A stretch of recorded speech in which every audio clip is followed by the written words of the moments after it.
This is Downtown Dave. Tampa Bay's Tan Talk. Entertaining and informative radio for the Sunshine State.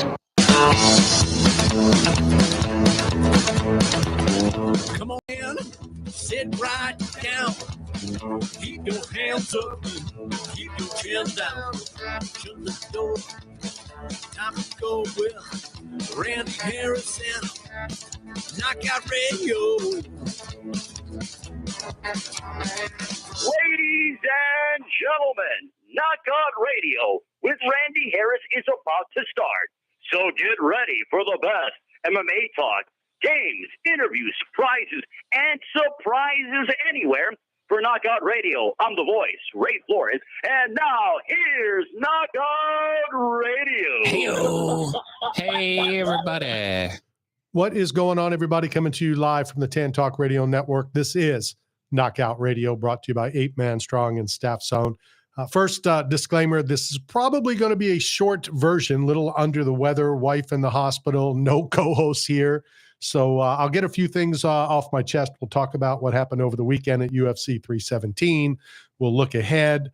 We'll do a few things and then possibly call it a day. So first and foremost, what an outstanding event. What an outstanding week in Las Vegas, UFC International Fight Week from the Hall of Fame, my good buddy Robbie Lawler. I'm still going to go off on the tangent. I talked to a lot of media. Slowly, I'm turning them. I'm changing them a little bit, that just because your fight is in the fight wing of the UFC Hall of Fame, they're starting to come around that does not make you a UFC Hall of Famer. So we'll talk about that, hopefully a couple times before we call it a day. Then Slap on Friday. I kind of get it. I kind of dig it. I think it's fun. It's not me getting slapped, but we'll talk a little bit more about that. Title changes hands.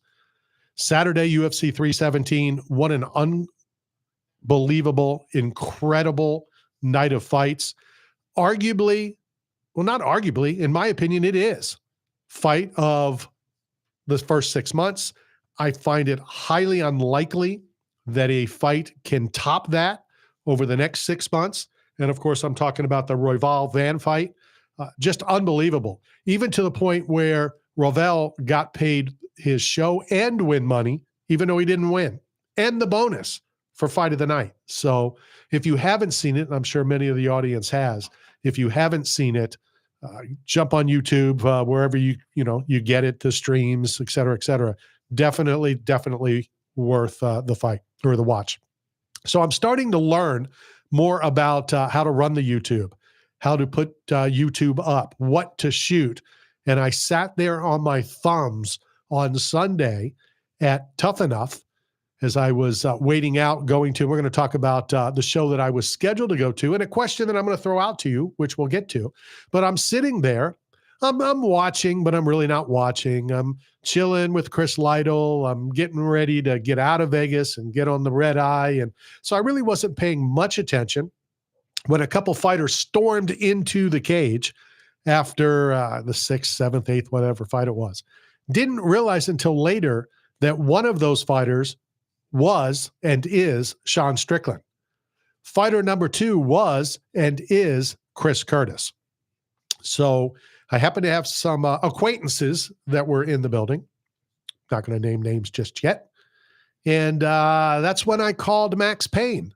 And I said, Max, you may possibly be having a new opponent on 2 weeks in Nashville. And he had no clue about it.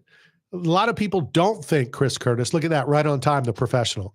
I think Chris Curtis gets suspended.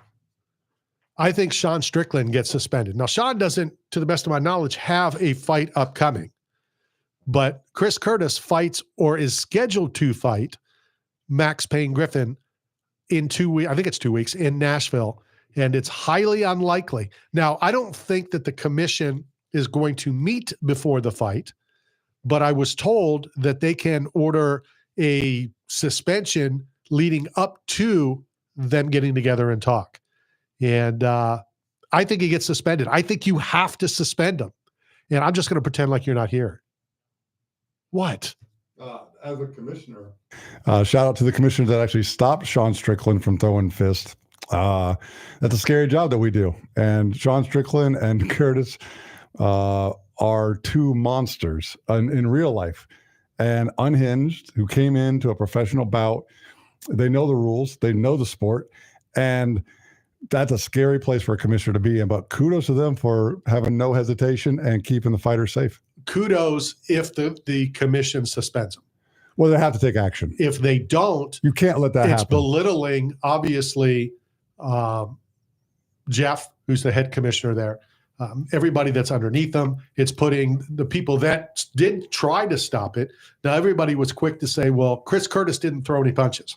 Yeah, but he still had put his hands on him. He can't even enter the ring. But I'm saying, but they might have whatever because it was Strickland. But Chris Curtis put his hands on him, his hand behind his head, whether it was to block or not, because some people, well, he was blocking. No, he went in there with bad intentions. Absolutely did. And it just so happens that Jeff Mullins came from Tennessee, so has connections. So, because every state doesn't have to abide. Sure. But, and Nevada's the king of the kings. So if you go up against Nevada, you're going to have problems down the road. So I anticipate financially, and I can't see Chris Curtis fighting in 2 weeks. Yeah, I mean, the only thing that saves him and gives him a chance is that he did not throw any strikes, right? So, but he did touch. So, a touch is an assault. I mean, in the court of law, it is assault. If you touch somebody just physically in any capacity, it is an assault. So if he pushes the limit, if the fighter wants to push the charges and allegations, it's criminal at that point. The bout was over. I don't think that he will, but I know that they're looking into the actions that the fighter did as well, which is immaterial. It's immaterial. It doesn't matter. Over. It's a sanctioned bout. So once the fight's over, that's a civil criminal act and offense. Yeah, I don't see it going to that because it's happened numerous times and it never does go to the courts and to the police. And even though from what I was told, I didn't see it. I don't know. This is alleged. What else do I need to say to cover me? Did I say enough? Hypothetical? Well, it wasn't Potential? hypothetical because, no. Allegedly, both of them ran out of the casino. Oh, so they knew. Well, they definitely knew. I mean, but didn't we see it in hockey? I mean, there's been instances where fights have turned criminal, right? Ron Artest and those guys fighting. That's not hockey. Ron Artest. But I mean, they're more fights than basketball. Well, but the Ron Artest wasn't in the sport. He went into the crowd. That's true. So that is totally different. There's been some things that's happened on the ice when the guy cut him with the skate, and so a lot of that. But I've always said that what happens inside stays inside. So I don't see criminal things, but I think if the state of Nevada steps up and does something, then the legal whatever, I don't think they get involved. And what's the word? So Strickland gets suspended. Is he scheduled to fight anytime soon? Who I cares? don't think so. Does he even care? Probably not. Chris Curtis cares probably that he needs to fight. I don't know if he needs the money, but so when I called Max and I told him, he goes, I don't care who I beat up.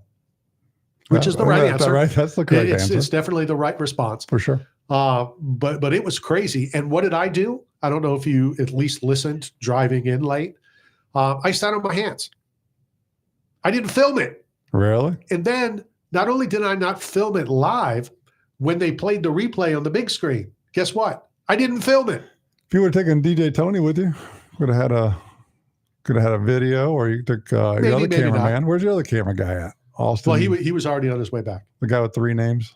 He was on his way back. That was Sunday morning. John Austin. Crazy. Can you trust the guy with 3 first names? It was definitely crazy. The fight was, and it's Strickland, so you never know what's going to happen when it's Sean Strickland. Yeah, I mean I don't think it's an act with him. I think Strickland is. Well, should we talk about what the other fighter did, or is that immaterial? I mean, it doesn't matter. It is immaterial. Because it has nothing to do with what happened afterwards. Your corner can't come in and attack the opponent. No, I agree. Opponent fighting the fight. I agree. But here's what I found. Here's what I found.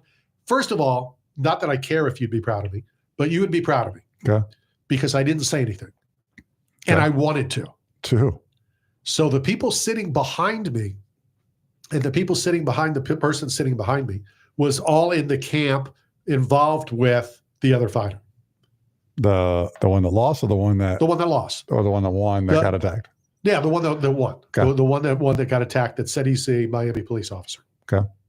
So his dad yelled out to Sean Strickland and to Chris Curtis about, well, you can relate to this. He was yelling how unprofessional you are. Okay. Okay. Yeah. Yet, dude, alleged a cop, or he said he was, doing the suck it, to Chris Curtis and to Sean Strickland. Yeah, but see, that's where police officers get a bad rap, because when they're not on duty, I understand. They're humans. No, I understand. They're people. They're civilians. Hold on a second. I'm not saying that because he was a cop, he shouldn't have done it. I'm saying that the father who's yelling to the two other fighters, it doesn't matter who they are, that stormed in for being unprofessional, as his son is doing the suck it and flipping them off. And that's a little unprofessional too. Professionalism is my middle name. And Not only, I don't think you could spell it. And two, I don't think you could go, I was going to say 24 hours. I'll say 30 minutes. Dude, professional. PRO. The rest of the letters. Professional. Yeah, professional. My buddy professional. So Ed, can we get a spell check on that? No. Can you use it in a sentence, please? Matt McClellan is very unprofessional. Can I get it in the Latin translation, please? It is. Now you offended 6 different nationalities. Well, no, just 2. The Latins that I didn't use Latin, and whatever language that is that I didn't do that properly. But that's the risk that we take in combat sports. That's the uncertainty. That's why we have a commission. That's why we have rules and regulations. And I hope that they take the appropriate action, because it's not safe for the ring announcers, the ring girls, the fighters, for the commissioners. I mean, all around, that could have turned really ugly really fast for a lot of people. Oh, definitely. Strickland threw some punches, but they weren't. He wasn't coming in to kill. I mean, and if Curtis threw punches, now you got 2 fighters. The most elite athletes on the planet. Might fighters. be pushing it. I mean, come on. If you're a UFC fighter at the highest level, you're amongst the average society. That's elite. You want to see the difference? Go to a fight like Saturday night and then go next day to Disney to a water park and see the difference in the human species. Yeah, the fights are worse at Disney. Well, it's over tater tots. Yeah, it's over tater tots usually. Right. Elephant ears.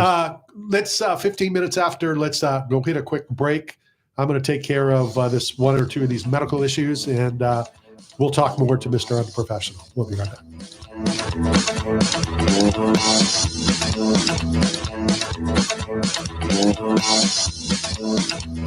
What's going on, guys? Reggie Bush, and you're listening to Knockout Radio. Got bills and looking for work, but nobody is hiring? Staff Zone is, as the leading provider of commercial construction, industrial, and special event staffing throughout the Southeast, Texas, Las Vegas, Salt Lake City, Kansas City, and many other locations. Staff Zone has plenty of work for you, and they need you now. Don't wait. Go to www.staffzone.com and find a branch closest to you. Work today, get paid today. That's the Staff Zone way.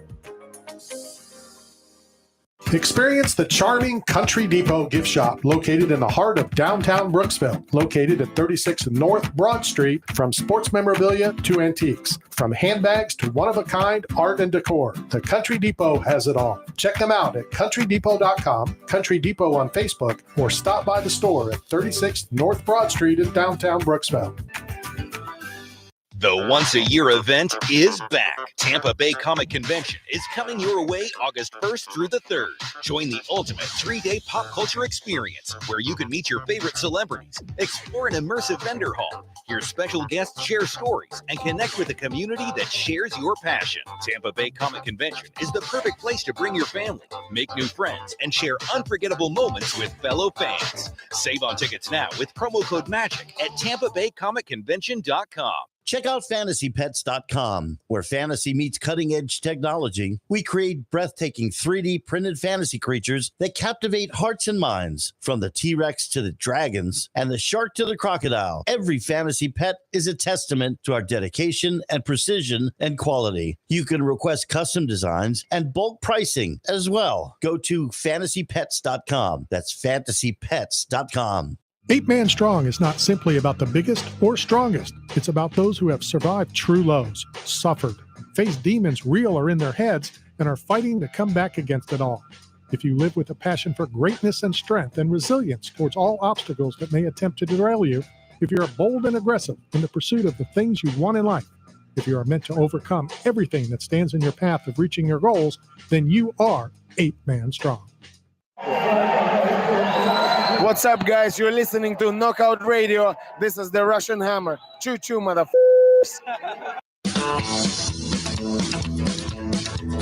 One of my favorite liners. That's got to be top 10. Is this the top of the hour? Like we're starting off the show with the liners?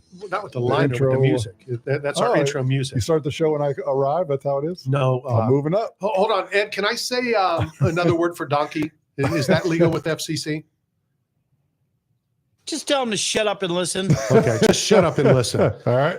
We keep getting dings on YouTube for copywritten music as well as uncopywritten music. So I'm going to see what happens with music that I own. Okay. So we're going to use that bumper music. I'm having a band writing some stuff and cutting some stuff here in the next week or two. Okay. So we're going to see what happens with that. All right. We're going to bounce all over the place. We are live on the YouTube channel. Yes. We are live right now on the Facebook. And I'm going to bounce around. We're going to bounce around. So if somebody comes on the chat room, I can't really see the Facebook. So if you post it over there, you might want to jump on the YouTube. And if you have a subject that you want me and the Knucklehead to talk about, feel free to do it. Chime in. So the first person already has on the YouTube channel, and it says thoughts on Ben Askren. Yeah. So Jake Paul came out at his press conference about the insurance, about how his claim was denied. Ben Askren up for a double lung transplant for his pneumonia, apparently. And I believe it's been made. But in the words of Ed behind the board, would he just finally shut up and listen? Who? And I'm a Jake Paul guy. I like Jake Paul. Yeah. I like what he's doing. I don't care who he's fighting. You know, the silly fans are paying good money to watch him beat up on people that have no right to even be in a ring. Chavez Jr. didn't deserve to be in a ring. Chavez Jr. is a boxing legacy. How many punches did he throw? Lineage. How many punches did he throw? One. Okay. Yeah, okay. Then no. But it still comes from a boxing family. It's a boxing lineage. It's like it is. It's like Kenzie Morrison, who actually, stepped in and did what a pro boxer does. It beat KFC a couple weeks. And of course, his dad created an opportunity and paved a way for him ahead of time, but so did Chavez Sr. No, we'll get to that in a little bit. Come on, man. No, we'll get to it. We've talked about it. I've talked about, when Kyle Petty told me, the name helped me get a ride, blah, blah, blah, blah, blah. Kenzie Morrison is 19-1, 20-1. So I don't know how much his name has really helped. He was going to be a boxer no matter what. He was going to be a boxer because that's what his dad did. Right. But that doesn't necessarily mean, I'm hoping that your children don't follow in your footsteps. That's why I closed the restaurant. I don't want them to follow that. That at least they're semi-normal. No, I'm not going to do that. I like Jake Paul. I don't care who he fights. I like that people hate him so much that they spend money. I call it the Ric Flair. But when it comes to Ben Askren. Ric Flair's in grave shape just like Ben Askren, apparently. And Hogan. And Ronnie Coleman. Allegedly. So they say it goes in threes. Here's my issue. Yeah. First of all, and I'm going to get probably ripped, and I normally do. Yeah, go for it. And not that this even matters, but it does. Ben Askren really isn't a UFC fighter. Whoa, stop it. Look at his career. Stop it. Shut up and listen. Okay. He had 3 fights in the UFC. Doesn't matter.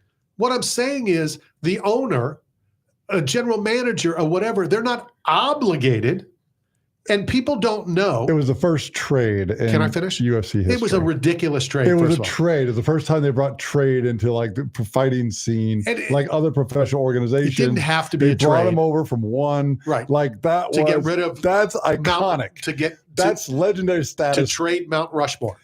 Listen, I'm just saying, at the time, for what it was historic. It's legendary. Ben Askren. He's absolutely a UFC legend. What? Legend. You heard it here first. Wow. I was thinking before this is your last day. I'm thinking more now. Do you really believe that? Absolutely. He's a UFC legend. Because of what it did for the sport. What did it do for the sport? It made it legitimate. It made it like football, basketball. It's like Darren Waller getting traded to the Dolphins. right? Like, except for he went to New York. Whatever. But, yeah. I thought it was the Dolphins. No, don't let facts get in the way of a good I'll story. never do that. But what I'm saying is, let me finish, and then you can ramble, and I can leave the room when you're going to say spew more stupidity. Well, what does the fans say? What is your online? I'll get over there. I'm giving my Insider. view. I'm giving my view. Okay. First, Dana has helped former fighters. Dana has helped former family members of fighters or staff. I've heard this. Okay. It's pick and choose. And from what I understand, Jake Paul stepped up and did some. I don't know how much he did. And that was my comment. Why don't you shut up and you pay for it? You just spent $30 million on a piece of property. $500,000 is nothing to you. Yeah, and a plane.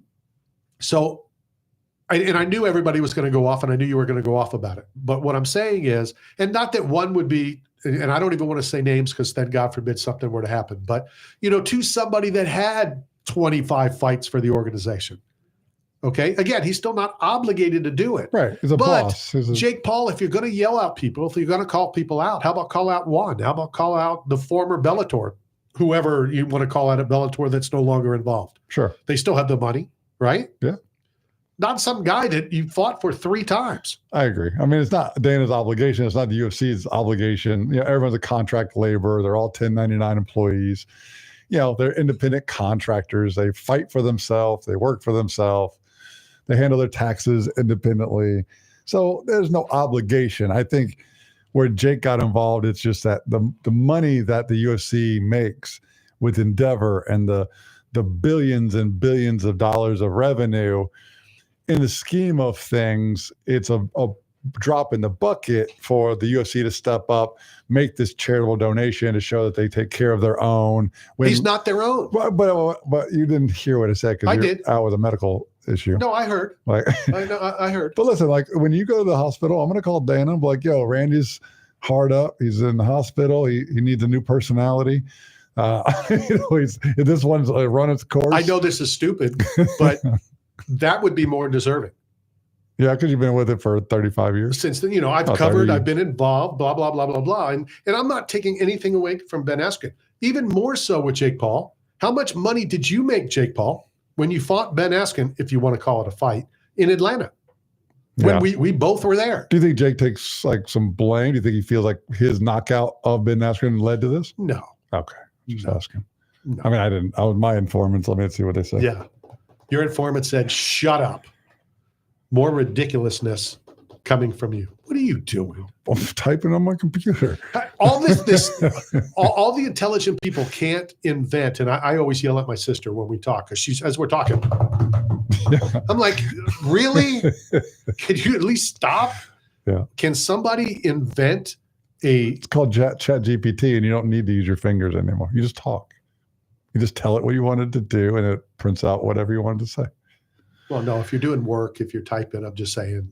If you're not using AI correctly, you're going to lose your job. I feel, there's an AI, whatever that I tried to purchase, and I either didn't purchase it or I purchased it 112 times. Or it's so smart that it canceled the subscription when it knew it had to work for you. Or it charged me 112 times. Okay. That would be smarter. Yeah. See, we're taking it to the whole new level, but it's basically, it'll tell us when we have these videos ready. And again, thank you, James Lynch. Great guy, sat next to Austin. He really helped us out a great deal. You get this and it'll give you the key words to put on your video. Okay. Which will help. But don't you think it's crazy that a computer is making you verify that you're not a robot? Yeah. Right. Pass security questions, prove that you're not a robot from the robot. Back to the question, when they asked me the situation, obviously awful, what Ben Askren is going through. Well, what's the latest update? Did he get approval? Is he going to get a lung transplant? Isn't there a waiting list? It's like a kidney or. Yeah. I know recently Joe Rogan talked about a girl who went over to Turkey for a procedure, some sort of cosmetic surgery or what have you. And when she went back to the doctor in the US to do a checkup, he goes, when did you remove your kidney? And she goes, I have 2 kidneys. He goes, no, you have 1 kidney. And then she was like, no, I have 2 kidneys. And then the 2 people that went with her and did the same procedure, they came in to get an evaluation. And it turns out they're missing a kidney each as well. So in Turkey, they're stealing kidneys, doing, surgeries, elective surgeries overseas. What? That was Joe Rogan. He posted it on his Wow. the JRE experience. So that's wild. You know what I found out about Joe Rogan? That his rookie cards are crazy expensive. Oh, really? So out in Vegas over the weekend, hung out with Greg Hendrick. Used to work at the UFC, and he's cleaning his house out and whatever. So he gave me a bunch of stuff to bring to Ryan Wessner over at Rhino Cards, and he had a gold Joe Rogan card. Wow. Yeah. Did you buy it? No. Come on. No. Just buy it. Why? Well, because that way when the Liver King and Joe Rogan fight, it'd be the biggest fight of all time. No, it won't. Of course. The Liver King. That's where all the livers went. Right. Yeah. Or kidneys or whatever. Yeah, it's the same thing. Yeah. Kidney beans, liver. Yeah. They're both awful. Maybe the Liver King was like harvesting organs. That happens. You go to Brazil, they made movies about like Turista where they like harvest organs of tourists.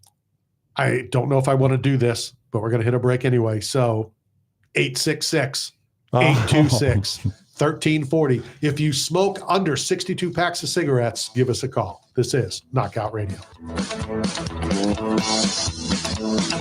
Hi, this is Wes Welker, and you're talking sports with Randy Harris. 8-Man Strong is not simply about the biggest or strongest. It's about those who have survived true lows, suffered, faced demons real or in their heads, and are fighting to come back against it all. If you live with a passion for greatness and strength and resilience towards all obstacles that may attempt to derail you, if you're bold and aggressive in the pursuit of the things you want in life, if you are meant to overcome everything that stands in your path of reaching your goals, then you are 8-Man Strong. I'm very excited to announce that Knockout Radio finally has our very own Challenge Coin, thanks to Challenge Coin Country. Challenge Coin Country is a family-run business with over 17 years' experience making custom challenge coins, lapel pins, bottle openers, keychains, and many other custom products. They even produced 2 different variations for us, one for military recipients and a slightly different coin for civilians. I strongly suggest you check them out at challengecoincountry.com with free express shipping, and they proudly offer discounts for first responders and military as well. That's Challenge Coin Country at challengecoincountry.com. The once-a-year event is back. Tampa Bay Comic Convention is coming your way August 1st through the 3rd. Join the ultimate 3-day pop culture experience where you can meet your favorite celebrities, explore an immersive vendor hall, hear special guests share stories, and connect with a community that shares your passion. Tampa Bay Comic Convention is the perfect place to bring your family, make new friends, and share unforgettable moments with fellow fans. Save on tickets now with promo code MAGIC at TampaBayComicConvention.com. You're hungry. Where do you go to eat? Berg Sports Bar and Grill. You want to have a drink? Where do you go? Berg Sports Bar and Grill. Having a get-together with the guys from the softball team? Where do you do it? That's right, Berg Sports Bar and Grill. Located at 1320 Central Avenue, St. Petersburg, right across from Tropicana Field. Berg's is the best place to take the whole family for food and fun. Going to a Rays game? Have dinner before the game at Berg's, and after the Rays win, come and celebrate with all your friends at Berg's, right across from the Trop. So come down and see Berg and the whole gang at Berg Sports Bar and Grill. Berg Sports Bar and Grill. Got bills and looking for work, but nobody is hiring? Staff Zone is, as the leading provider of commercial construction, industrial, and special event staffing throughout the Southeast, Texas, Las Vegas, Salt Lake City, Kansas City, and many other locations. Staff Zone has plenty of work for you, and they need you now. Don't wait. Go to www.staffzone.com and find a branch closest to you. Work today, get paid today. That's the Staff Zone way. Hey, this is the A-Hole Show. Wes Sims here, and you're talking sports with Randy Harris, my main man. All right, we are back hanging out here in studio. Going to go to the phone lines in a couple minutes. But before you do that, let me ask you a question. Oh, I want to say something. Let me ask you this first. Give me your Mount Rushmore of UFC fighters. John Jones, Amanda Nunes, Demetrius Johnson, and Anderson Silva. Okay. Let's go to the phone lines. Joe Marquardt. Hello, am I on? Unfortunately, you are. What's up, Joey? Dude, I've got a bad echo. What's up, bro? Listen, for one, that isn't a Mount Rushmore. That's the pound for pound best of all time that Matt just said. First, you got to get that right. Nobody has a Mount Rushmore as the pound for pound best fighters of all time. We didn't That ain't what the Mount Rushmore is. We didn't talk about pound for pound yet. We just talked. No, I know, but you said Mount Rushmore. I asked my co-host to name his Mount Rushmore of UFC fighters. Well, Matt, all due respect, that's a stupid Mount Rushmore. Well, Mount Rushmore is the founding fathers of something, not the best of all time. First. He's And giving a second, I scream. can't believe since you put your Mount Rushmore as the pound for pound best of all time, you did not put George St. Pierre on there, which is ridiculously crazy. It's Canadian. Can't be Mount Rushmore. Mount Rushmore's in America. You can't be Canadian and be on my Mount Rushmore. You put Amanda Nunes. Damn it. And Anderson Silva. Half of my Mount Rushmore are Brazilian. Listen, this is all playing off the back of Randy last week saying that George St. Pierre isn't the best welterweight of all time, which is the craziest. I don't want to call it the stupidest thing because I don't want to be Randy and be disrespectful, but it's the craziest thing that I've ever heard somebody say. Well, try this one then. Would you I want to put Ben Askren as my Mount Rushmore of UFC fighters. Listen, if anybody's going to be on the Mount Rushmore now, it should be Jake Paul. Jake Paul is essentially saving that man's life, from what I hear and from what he says. And he should. But he's not a UFC fighter. And he should save his life. It don't matter. Well, we're talking about Mount Rushmore. We could be picking, you could put Fedor on that and it would still be considered legitimate. No, he's not a. We said UFC fighter.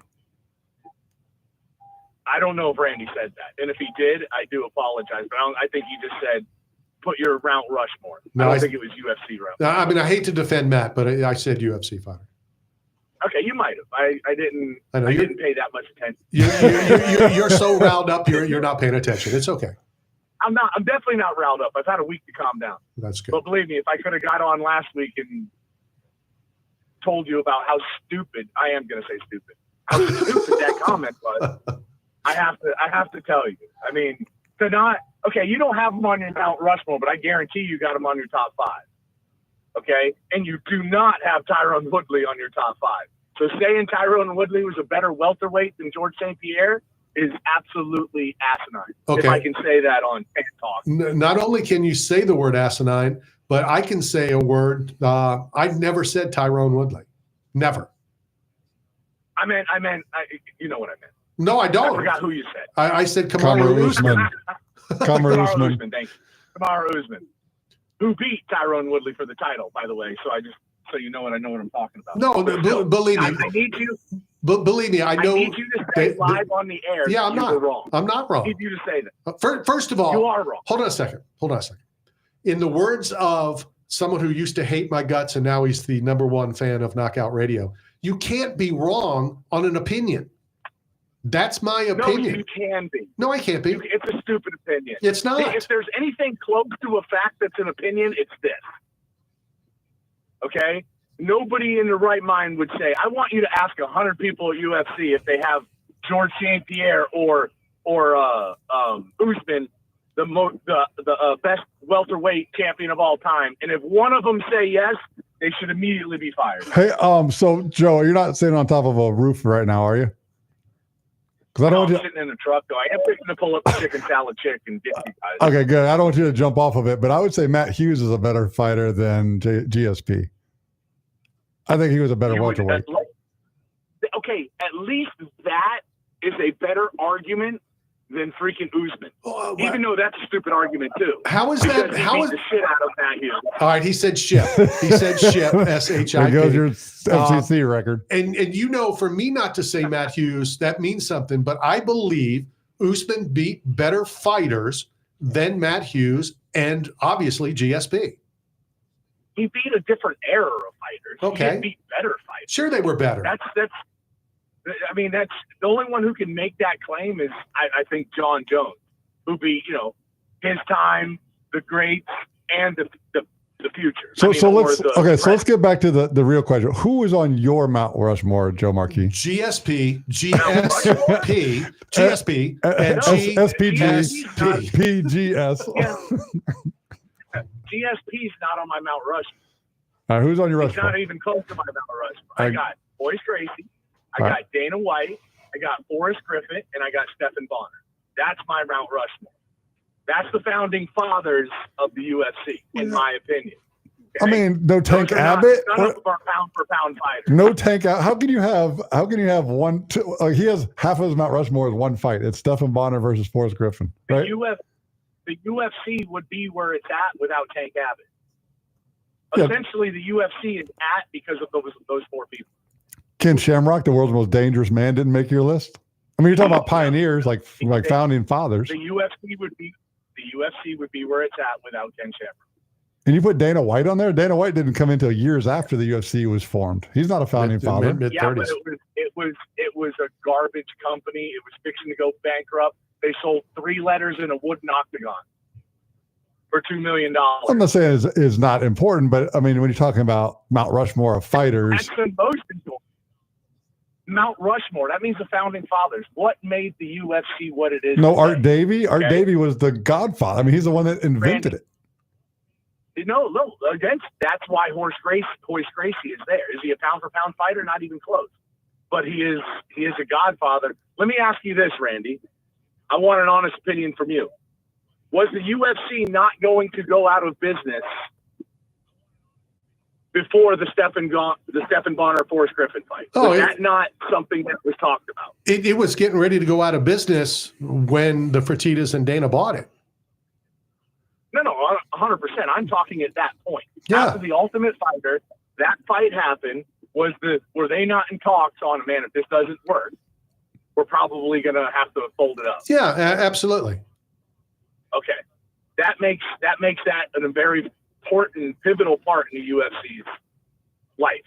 So does Boyce Gracie, and obviously so does Dana White, because he had the wherewithal to see something that nobody else saw. So that is my Mount Rushmore, which is completely different than my pound for pound list. Absolutely. It's two entirely different things. Give us your pound for pound list. GSP's at the top. Yep. GPS. GSP is number 1. Okay. John Jones is number 2. And this is where it becomes hard because I've got a lot of people I want to put there. I'm going to have to put Anderson Silva and then Demetrius Johnson. That's 4. Oh, we got a pretty similar list there. We're just in different orders. Yeah. Okay. But you didn't put GSP in there. Well, no, I put Amanda Nunes instead.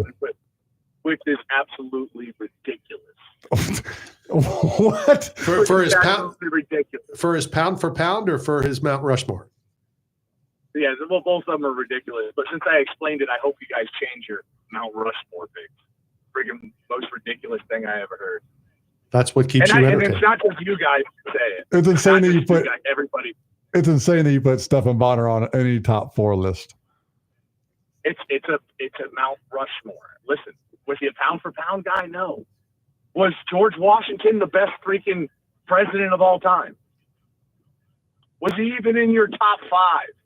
Well, it depends on who your other 4 are. Is Biden up there? Well, there's one on there that is definitely in everybody's top 3 best presidents of all time, and that's Abraham Lincoln. But that's it. Can you guys even name who's on the Mount Rushmore? Oh, I don't have any idea. Probably Washington, Adams, Roosevelt, Adams, Jefferson, Madison, Monroe, Adams, Jackson, Van Buren. I don't know. I could name them all. I don't know which ones are up there. You know what the advantage that Matt has, and for that matter, myself? We were born here. We don't need to learn that stuff. That's an asinine thing to say, Randy. That's so stupid. Well, here's my real question, and I'm not trying to be funny.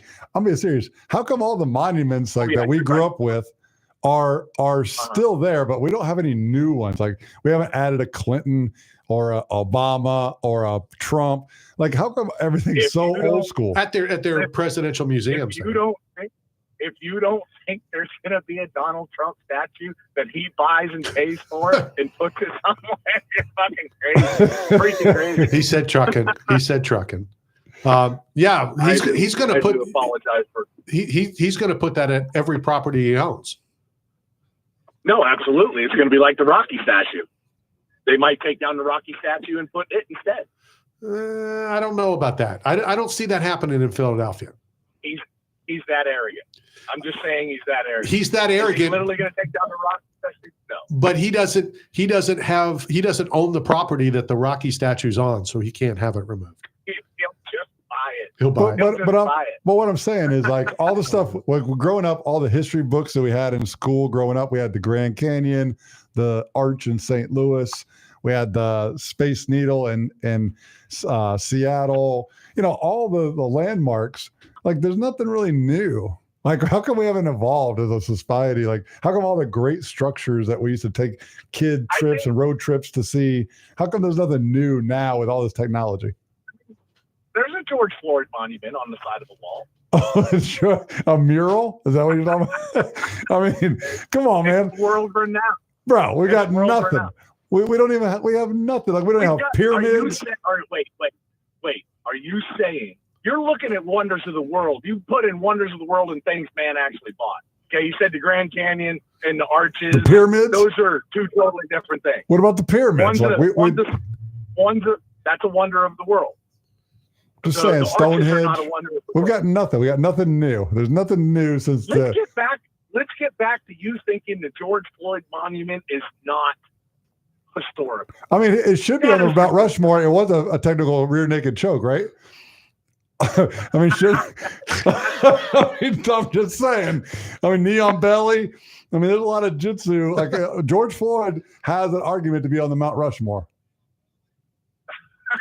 Send all emails to Matt McClellan at skippydoo.com. Thanks for calling in, Joe.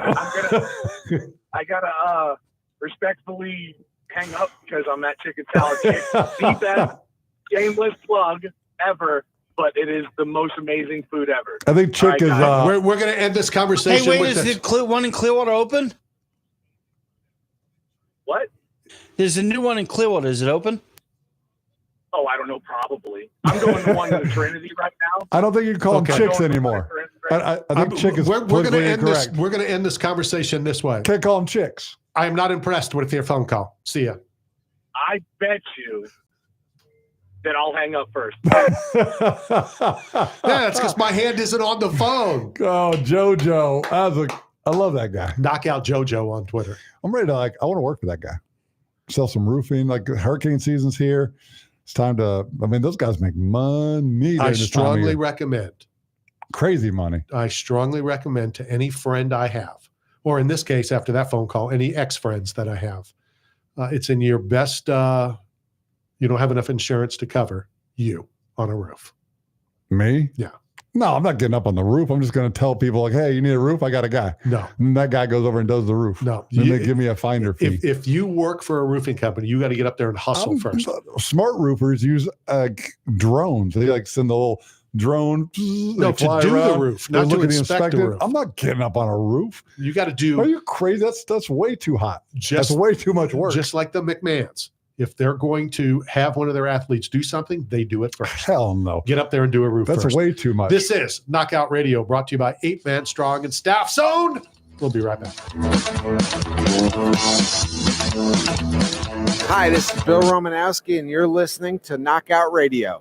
Got bills and looking for work, but nobody is hiring? Staff Zone is, as the leading provider of commercial construction, industrial, and special event staffing throughout the Southeast, Texas, Las Vegas, Salt Lake City, Kansas City, and many other locations. Staff Zone has plenty of work for you, and they need you now. Don't wait. Go to www.staffzone.com and find a branch closest to you. Work today, get paid today. That's the Staff Zone way.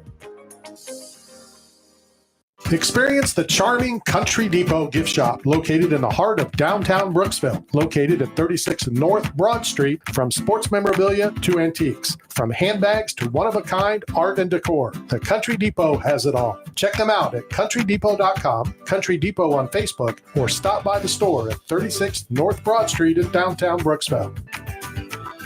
You're hungry. Where do you go to eat? Berg Sports Bar and Grill. You want to have a drink? Where do you go? Berg Sports Bar and Grill. Having a get-together with the guys from the softball team? Where do you do it? That's right, Berg Sports Bar and Grill. Located at 1320 Central Avenue, St. Petersburg, right across from Tropicana Field. Berg's is the best place to take the whole family for food and fun. Going to a Rays game? Have dinner before the game at Berg's, and after the Rays win, come and celebrate with all your friends at Berg's, right across from the Trop. So come down and see Berg and the whole gang at Berg Sports Bar and Grill. Berg Sports Bar and Grill. 8 Man Strong is not simply about the biggest or strongest. It's about those who have survived true lows, suffered, faced demons real or in their heads, and are fighting to come back against it all. If you live with a passion for greatness and strength and resilience towards all obstacles that may attempt to derail you, if you're bold and aggressive in the pursuit of the things you want in life, if you are meant to overcome everything that stands in your path of reaching your goals, then you are 8 Man Strong. Hi, this is Baseball Hall of Famer Wade Boggs. You're listening to Knockout Radio.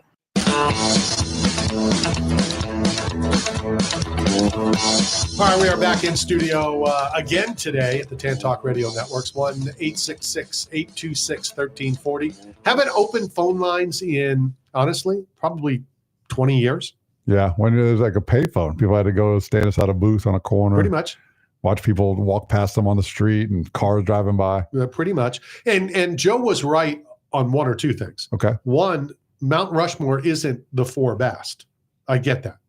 You get that, right? Yeah, for sure. You know, because people first think Mount Rushmore, all right, these are my 4 favorites. That's your Mount Rushmore. Sure. You know, it's different. Which typically it's your Mount Rushmore of your favorite fighters, of the best fighters. Mount Rushmore, because I've always said Dana White. Would the MMA, not UFC, would MMA be where it is without Dana White? Probably not. I agree. Probably not. Probably not. But that's the same way that I answer, where would the UFC be without Stephan Bonner and Forrest Griffin? Probably not. But the main event could have been what I just saw Saturday night. And I guarantee you, if that fight was the fight back instead of Stephan Bonner and Forrest Griffin, it'd be in the same place. Yeah, Tapoya just what a crack. Well, that wasn't the fight I was talking about. Oh, okay. Yeah. No, No, I'm talking about the Roval fight. It was unbelievable. And Van, who's been on this program numerous times, who now will fight for the title. Yeah. 2 fights in 3 weeks. Crazy.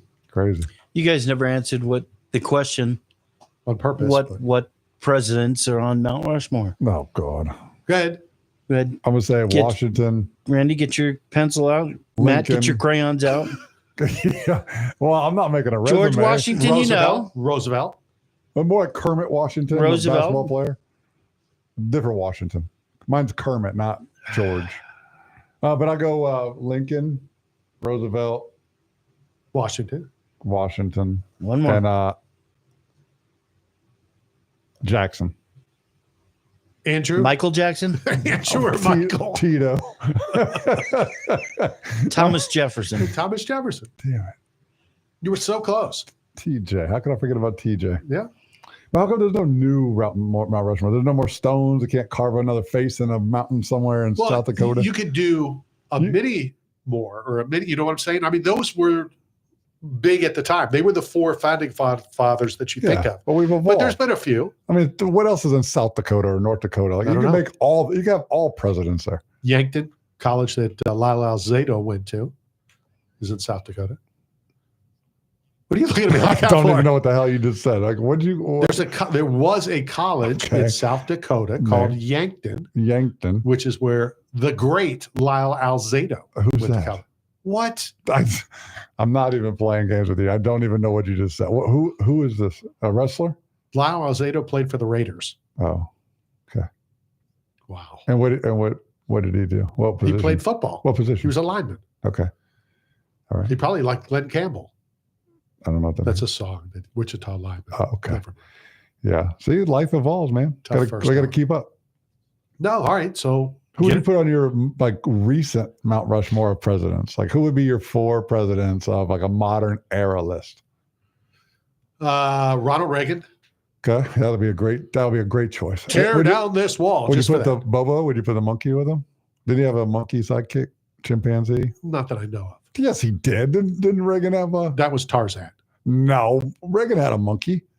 Didn't he have a movie with a Bobo or something? I don't know. Bongo? I don't know. Somebody call in. I don't watch movies. So yeah, I don't actually, he is right for once. From a movie? Yeah. That he did that Bonzo goes to Washington or something. Like Yeah, that. So you're Bonzo. right. Yeah. So all right. So we got Reagan and his monkey. I'll take crap from 48% of the country. Or 47 of them. Right. Or 45. I would put Trump. Okay. You got to put Trump. Yeah. Have to. Back to back, losing his title, go back and get it again. That's like Rose Yamanuda stuff. So even though not my favorite, but probably Obama.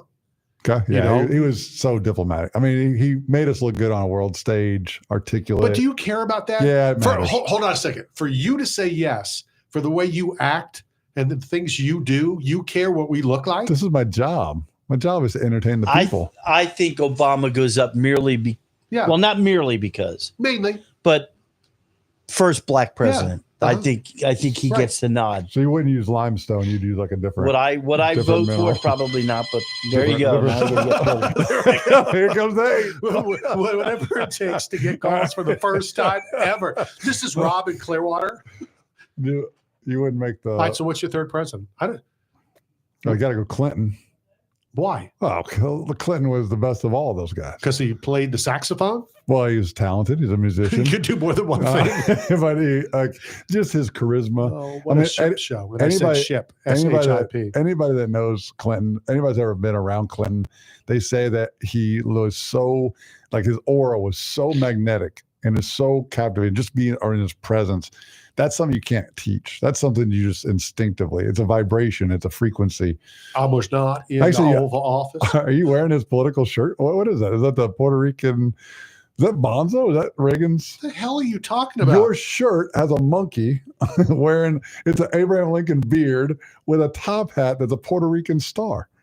It's the Puerto Rican flag. It's the July 4th 8-man strong shirt from a couple years ago.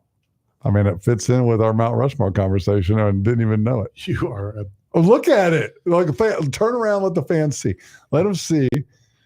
We're talking about Ronald Reagan and his monkey and presidents and Jake Paul living in Puerto Rico because of tax advantages. And that's but where I thought he bought a $30 million ranch in the States. Georgia. Yeah, he did. But the tax advantages to live in Puerto Rico are off the chain. That's why a lot of celebrities move there. But Ron DeSantis said last night on I think Hannity, is that his name? That he may start charging entrance fees to move to Florida. That's how many people are moving to Florida and getting the hell out of California. Yeah. And New York. Well, they're moving to Texas. Like Austin's blowing up. I mean, who just moved? Brendan Schaub just moved to Austin. Not to get closer to Joe. Just to get closer to Joe, probably. Yeah. But I mean, they're all coming there. Elon, like it's becoming the Mecca. I don't know what that has to do with Knockout Radio, but for fight fans, Joe Rogan is. I mean, you got to put Joe Rogan on the Mount Rushmore. No, you don't. Well, if Dana White is as important, Joe Rogan is just as important to the success and the influence of the UFC. Without his commentary, without his energy coming from Fear Factor and being that guy, I don't think the UFC is. And where before that, wasn't it like the Guy Show or something? Whatever that show was. But first of all, unless you're going to invent your own Mount Rushmore, there's only 4. Okay. And if you're going to go only 4, our most important figures in the UFC to what it is today, the 4 most important from administrative to ownership to commentator. I mean, you would put Bruce Buffer, Joe Rogan, Dana White, and then you have room for one more. Well, in your analogy, Dr. Davidson. It has to be. It has to be, and you can put them together. You can make Stitch Duran. That would be my 4 most influential people in the UFC history that made the sport, the brand, what it is today. Stitch Duran, Joe Rogan, Bruce Buffer, and Dana White. How can you argue with that? I'm going to argue because in your stupidity analogy, you have to have the Fertitas there. Because I don't like breakfast food. The most important thing that you need or needed to continue the UFC was the Fertitas money. The Maloofs were bigger influence because they had the Palms Hotel. They owned the Palms in Vegas. Like they had a bigger influence in the UFC success than the Fertitas. Yeah. Than the guys paying the money. Nobody talks about the Fertitas. It's all about the Maloofs. They were the ones that everybody knew. Okay. First of all, I've never heard anybody bring up the Maloofs. They bring up Trump because Trump allowed them to use the casinos in Atlantic City. So that's the same. So if you're going to say the Maloofs, now you got, DT too. Okay. All right. So now your Mount Rushmore's to 7. But my 4 is pretty solid. Just give me. No. And yes, it is. Look at that smile. I nailed that one. Bruce Buffer, Joe Rogan. Come on, give me some credit with that. No. One. What? I would put Wes Sims on there just because he pre or post fight. He agreed with me because he said, that he liked my comment about you're exploring the arenas and you're opening your eyes, you're trying new things, and you've traveled so much, and now you're finally taking my advice. And you put it publicly on Facebook, which I was shocked. I didn't say I'm taking your advice. I always tell them that you don't have many sleeps left, and I better open my eyes and get out and explore and walk around. We need to hit the top of the hour break when we come back. More boring conversation with Matt. What are you talking about? Bongo.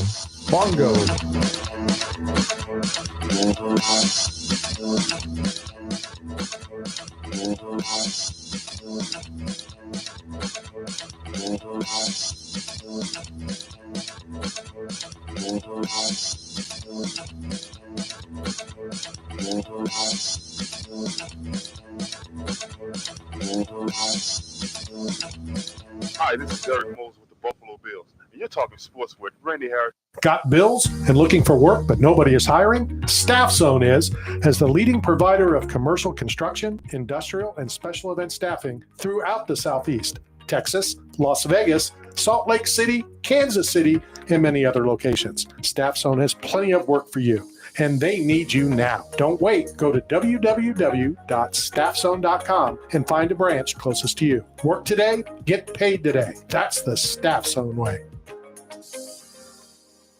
8 Man Strong is not simply about the biggest or strongest. It's about those who have survived true lows, suffered, faced demons real or in their heads, and are fighting to come back against it all. If you live with a passion for greatness and strength and resilience towards all obstacles that may attempt to derail you, if you're bold and aggressive in the pursuit of the things you want in life, if you are meant to overcome everything that stands in your path of reaching your goals, then you are 8 Man Strong. WTAN, Clearwater. FM 106.1. WDCF, Dade City. FM 102.3. Listen. This is CBS News on the Hour, sponsored by O'Reilly Auto Parts. I'm Steve Kathan. After a 7-week federal trial, Sean Diddy Combs was acquitted today of the most serious charges, racketeering and sex trafficking, convicted on 2 lesser counts. CBS's Jerika Duncan. This is a victory for Sean Combs and his family. Sean Combs put his hands up to the sky. He had his hands sort of clasped as though he was praying, according to those who were inside the courtroom, and kneeled down.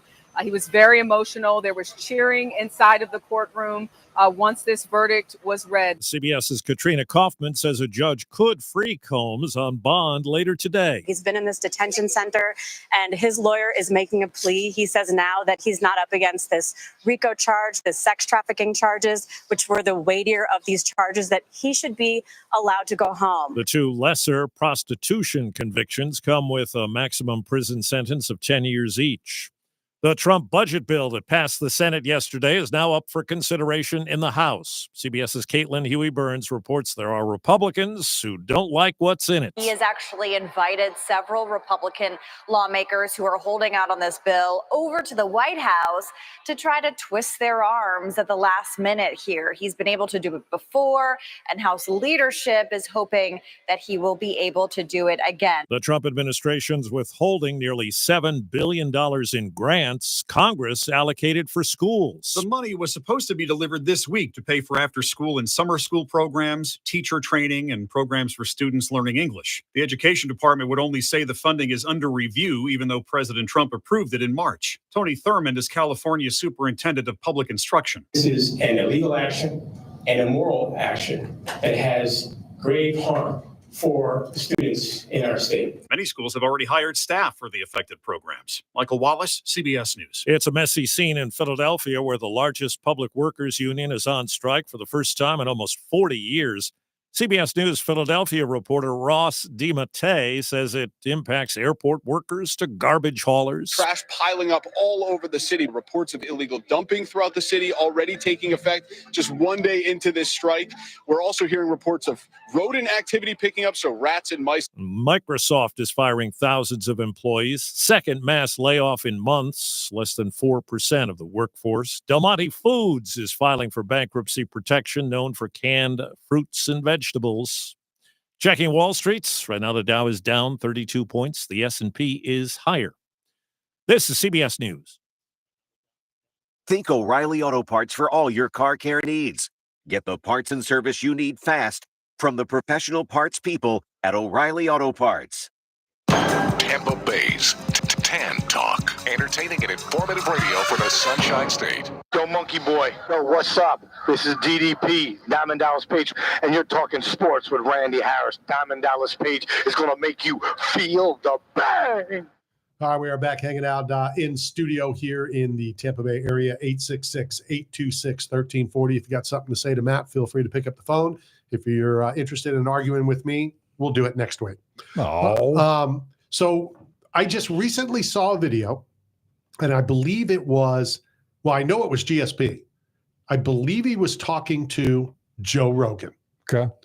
And GSP was talking about why he didn't want to fight Nick Diaz. And basically everything he said is exactly the same as what John Jones said about Aspinall. Nothing to gain. Nothing to gain. Only tarnishes his legacy. Blah, blah, blah, blah, blah. Okay. But GSP said it, and they wash it away because everybody loves GSP. Well, not everybody, but, and I don't dislike GSP. I just don't put him at the top of the list. Is it because he lost to Matt Serra? Yes. Did that asterisk That's part of it. on his career? Absolutely. Because Matt Serra was not supposed to win that fight in any shape or form. Biggest upset in the history of the UFC. Is it? Bar none. Really? Yeah, bar none. How could anything be a bigger upset?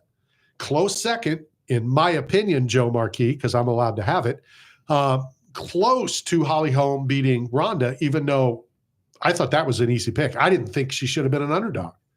I thought that was a no-brainer, but nobody expected. And you know what else is pretty close? Randy Couture beating Tim Sylvia. Really? I don't think many people thought Randy was going to win. Okay. And, you know, the way that went down. Well, Vegas didn't think that Oliveira was going to win because before the fight, the betting odds were so heavily favored for Tapoya to win that fight. You know, but Charles is a monster, a great grappler, can take a punch, fought Gaethje. I mean, well, I think he proved he can't take a punch. He didn't take that punch. That punch. Well. But what kind of greatness are we looking at with Tapoya right now? Unbelievable. Now, does he, you know, I haven't seen the pound for pound. I used to be involved in it. I'm not anymore. We got somebody on our stream, just so you know, Chuck McNorris. Oh, nice. Yeah. Any relation to the Chuck Norris? I think that's if Chuck Norris and Conor McGregor had a baby, it would be McNorris. Nice. Where were we? We're talking about Tapoya, like the dominance and, you know, has he leapfrogged? A double champion, 2-division, following the McGregor roadmap to success. Well, he's not the same because he didn't hold both belts at the same time, because he did relinquish the one belt to go up. He's a double champ, but you know, I think Conor had them both at the same time. I think it's the first Amanda two had them both at the same time. But I think if you're going to tell me that Habib is high up, then how do you not move Tapoya possibly above him, undefeated? And he makes it look easy. Yeah, I mean, Tapoya is making it look effortless. And what you look at, and one of the reasons that I've said what I've said about GSP, that era was less. The talent was less. Is that fair? Yeah, I mean, the training's different. Look at the 3 fighters that Tapoya knocked out his last 3 fights. Are you aware of who they are? Volkanovski. Okay. Oliveira. Okay. And Holloway. Oh yeah, Max. Yeah, you know, that's quite a resume. So even if there's somebody that, you know, that has 6 this or whatever, look at those 3 guys. But I mean, look, yes, the talent's different now, but now there's so much insight, right? It's like scouting reports for baseball. I mean, these guys know tendencies. They have scouting reports. They know how many leg kicks a fighter throws from the left foot, like from the right foot. They know how many times they take them down and defenses. there's so many analytical components to today's modern fight. They find one weakness, and then the whole training camp is, okay, we're going to put this game plan for this. The era that we're talking about, the golden era of MMA, UFC, was those guys were just fighters. I don't think I got a fight for you. I know you've been looking to fight somebody. Yeah, let's go. All right. Well, Chuck McNorris is looking for somebody to fight. Yeah, well, if there's a fight. man here to fight, he wants to fight. What are we fighting for? You're right. First of all, what weight class are we fighting at? Does it matter? Yeah, let's go old school UFC. Any weight class? Yeah. Because like Tapoya said, he doesn't care if he went up 10 pounds to fight Oliveira in a different weight class. In the street, if somebody disrespects his wife, he doesn't get to pick, hey, how much do you weigh before I defend my wife's honor? It's the first decision. It's the first question. How much do you weigh? Yeah, how much do you weigh? What's your rank? What's your belt? Did you weigh in? I mean, what are we fighting for, McNugget? What do they call him? Are you calling Connor McNugget? McNugget? Or are you calling Mac Norris? McNorris. What you want a fighting piece for? of McNorris and you don't even. He looks a little like Don Fry. Oh, okay. Like a little You might want to be mustache? careful. Yeah. Yeah. That's Is Don Fry still around? Oh yeah. Yeah. Yeah, he was at the Hall of Fame last year. I mean, a lot of our legends are not faring well right now. I mentioned earlier, but Ric Flair's having a major surgery.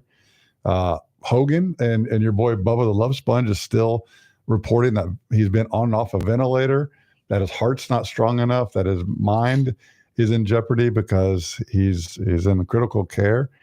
So there's a lot of reports. And then Ronnie Coleman, the 8-time Mr. Olympia, is having a major surgery that everybody's coming out on Generation Iron, wishing prayers and prayer warriors and prayer chains. So a lot of our greats are not faring well. Well, but that's everywhere. Like I went to, I had tickets to one performance, and I still want to talk about this. And then I ended up, because of the decision that I was told, I went to see Peter Frampton. Okay. Now, for people younger than you, they may not know who Peter Frampton is. Big name back in the day. All right. Long hair, the 3, 4, 5 pretty big songs. He walked out with a cane. Yeah. Then sat throughout. Well, I left after the 6th song so that I could get to my flight. And somebody who's in the music business made a comment about he's sitting down. Now, he must not, he didn't know. And I said, Peter Frampton walked out with a cane. And he's like, all of our heroes, all of our hero, I didn't say that, he did, getting to that time. Yeah. I mean, look, if you don't protect yourself now, if you don't protect your joints, I mean, we're going to talk to, a guy later in the 3rd hour that is working towards longevity, that's actually fighting back against, aging and longevity and doing it with. And I can't wait to hear from him. Yeah. Because I did 32 seconds of research like I always do. You resemble him. He doesn't resemble you.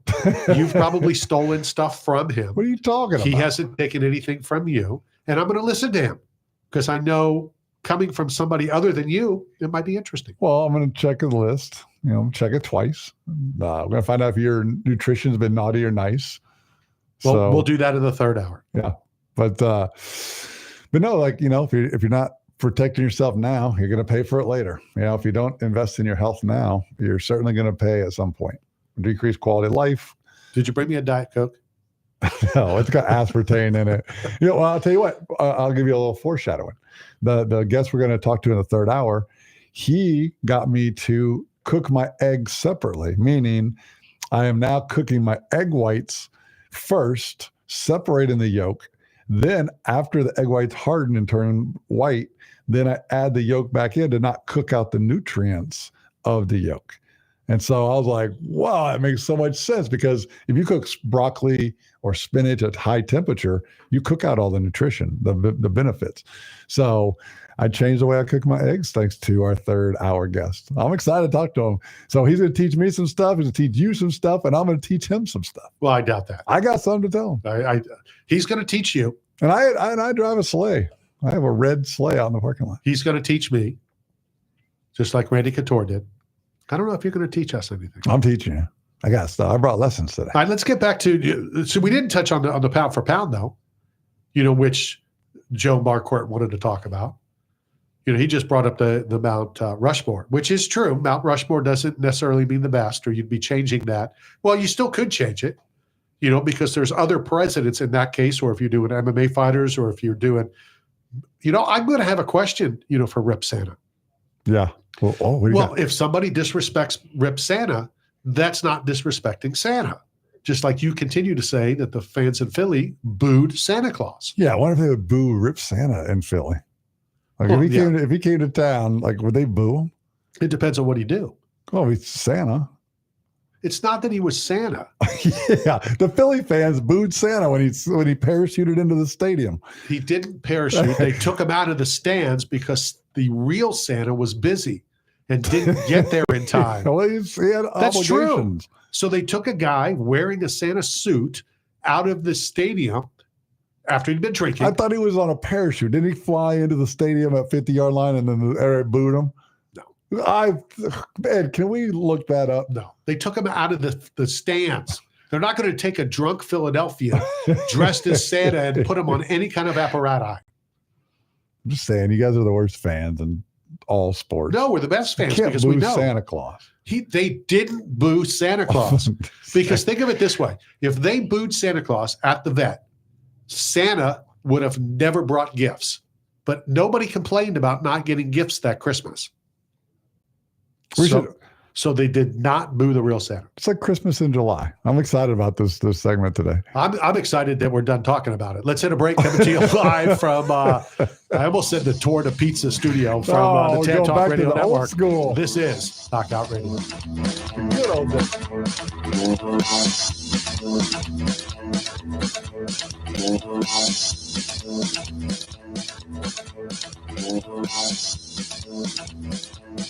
Hey, this is Dane Cook, and you are on with Randy Harris. Got bills and looking for work, but nobody is hiring? Staff Zone is, as the leading provider of commercial construction, industrial, and special event staffing throughout the Southeast, Texas, Las Vegas, Salt Lake City, Kansas City, and many other locations. Staff Zone has plenty of work for you, and they need you now. Don't wait. Go to www.staffzone.com and find a branch closest to you. Work today, get paid today. That's the Staff Zone way. Experience the charming Country Depot gift shop located in the heart of downtown Brooksville, located at 36 North Broad Street. From sports memorabilia to antiques, from handbags to one-of-a-kind art and decor, the Country Depot has it all. Check them out at countrydepot.com, Country Depot on Facebook, or stop by the store at 36 North Broad Street in downtown Brooksville. The once-a-year event is back. Tampa Bay Comic Convention is coming your way August 1st through the 3rd. Join the ultimate 3-day pop culture experience where you can meet your favorite celebrities, explore an immersive vendor hall, hear special guests share stories, and connect with a community that shares your passion. Tampa Bay Comic Convention is the perfect place to bring your family, make new friends, and share unforgettable moments with fellow fans. Save on tickets now with promo code MAGIC at TampaBayComicConvention.com. Check out fantasypets.com, where fantasy meets cutting-edge technology. We create breathtaking 3D printed fantasy creatures that captivate hearts and minds. From the T-Rex to the dragons and the shark to the crocodile, every fantasy pet is a testament to our dedication and precision and quality. You can request custom designs and bulk pricing as well. Go to fantasypets.com. That's fantasypets.com. 8 Man Strong is not simply about the biggest or strongest. It's about those who have survived true lows, suffered, faced demons real or in their heads, and are fighting to come back against it all. If you live with a passion for greatness and strength and resilience towards all obstacles that may attempt to derail you, if you're bold and aggressive in the pursuit of the things you want in life, if you are meant to overcome everything that stands in your path of reaching your goals, then you are 8 Man Strong. Hey, folks, John Madden here, and you're talking sports with Randy Harris. I mean, I love this guy.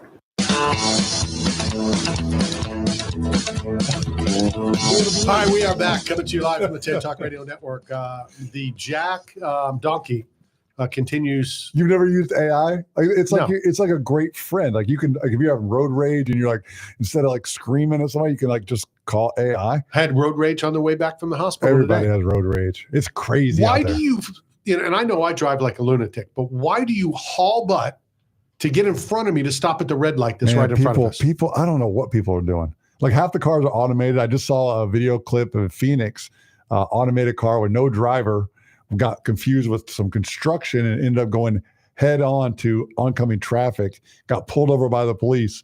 So the body cam showed when he went to the window, it rolled down. Then the operator had to talk through the computer to get a live person to like redirect the car. It's getting wild. How do you ticket a non-human car? Bro, it's getting so crazy out there with AI. There's robots in Austin walking around as cowboys. Like there's robots. It's about to get even crazier. Let's go to the phone lines. Oh Lord. Your boy Tony on the phone. What up, Tone? Hey, what's up, guys? DJ Tony, what's up? I got my Orozco Elite jersey on today. I was watching YouTube, loving it. And your boy, you guys are looking sharp. Randy's got a Puerto Rican monkey on his shirt. So I don't know if that's offensive to the monkey. Oh, look at it. Show the camera. It is not. It's the 8-Man Strong July 4th tee that you can get at 8manstrong.com. It's a Puerto Rican flag. I need that. It's got one star. It's not an American flag. That's a Puerto Rican flag. You got the wrong holiday, Randy. You're going to have 412 people with my look. Protesting outside the glass windows. Why? Oh, you got the wrong shirt on. And then when all those people are, we're not going to be able to leave, which means we're going to be live for the next 2 weeks. Puerto Ricans are loyal, man. They show out for boxing. They come to they support their own. Fat Joe and Pretty Boy Pablo, they all show out, man. Like Puerto Ricans get behind their people. Slim Shady's pretty cool too. Huh? Don't ever say that again. What's up, Tony? Matters. What's good, babe? What's good with you? Oh, just getting ready for Arnold's fight next week. Main event, Hollywood, Florida. Excited for that. Yeah, main event, BKFC coming up. I talked to my friends over at Pure Culture Vodka. They're going to get you some product, so you guys can celebrate down there in the after party. And is this a plug fest? Is that what we're doing? I'm just saying. I got hooked up my people, man. I got to get picture. Hey, I'm Puerto Rican, baby. You know this. Oh my God! 866-826-1340. If Jake Paul can be Puerto Rican, I can be Puerto Rican. Felt like you were probably going to be there anyways, Randy. So yeah, I'm going to walk down. I'm so excited about it. I'm going to walk to Fort Lauderdale. And I don't know if you might be the only one there because we'll be in Hollywood, but no, I'm joking. No, I want to make sure I get good seats. I like going where nobody else is. It works out well. Yeah, right. Did you watch the fights at all over the weekend? I know you're a big UFC guy. Here we go. Yeah, who's your Mount Rushmore? Man. All right, that was a good one. I'll give it to you. I actually did. I watched some of them. I was actually DJing at the time, but I did watch some of them. I've had 4 people put me on their Mount Rushmore because I got you to watch a UFC fight. But I always watch the UFC. I mean, I just, I don't know, man. I guess I'm just I'm a bigger bare knuckle fan, It's all good. What it is. And boxing, I like boxing and I like my bare knuckle. Well, most people like that. I don't know. A lot of people like, the MMA and the grappling. Well, obviously BKFC or bare knuckle, should I say, has grappling, but the takedowns and all that. I just can't get into. All right, so let me ask you a BKFC question, and if you can't answer this properly, I will make a phone call to David Feldman instead. Oh God! How many more fights is Ken C. Morrison going to need to have? And I know that just was his first before he fights for the heavyweight title.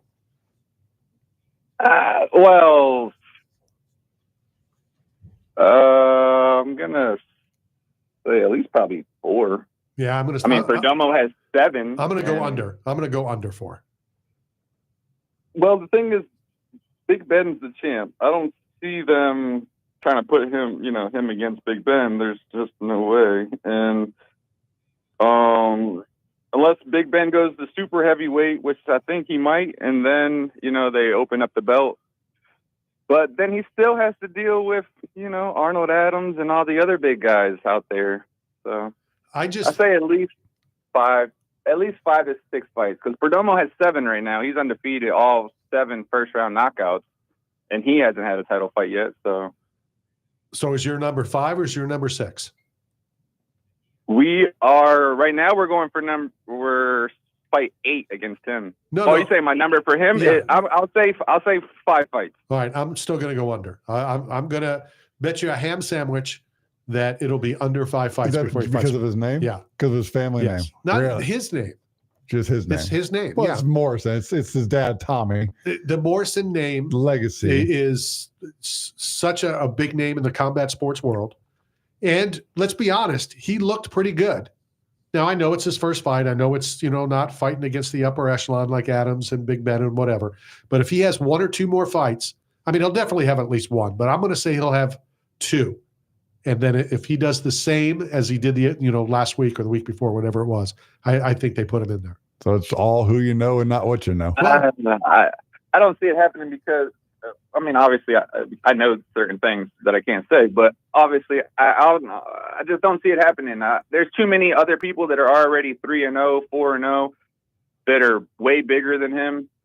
Yes, he has a big name, but some of these other fighters have huge social media, with hundreds of thousands of followers and everything like that as well, and can sell tickets just as well as he can. So I say at least 5 fights.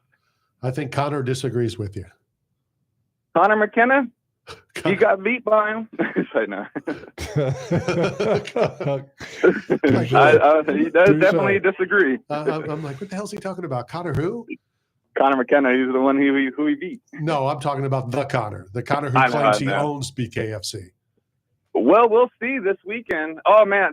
So what I'm most excited for this weekend is McGregor is a huge Perdomo fan. He's always, hyping him up, and which he deserves his hype. Like I said, 7 knockouts all in the first round. I get it. But I just can't wait to see Conor's face when Arnold knocks out Perdomo this weekend, or next weekend, I'm sorry. Can I tell you what will happen if that happens? What? Connor will be all over your boy. Adams, I know. Adams will be, his favorite fighter as soon as that happens. And we already discussed stuff of what's going to happen, with Arnold. Arnold's not that guy. Arnold's not the guy that's going to, feed into he doesn't care about all that hype and all that crap.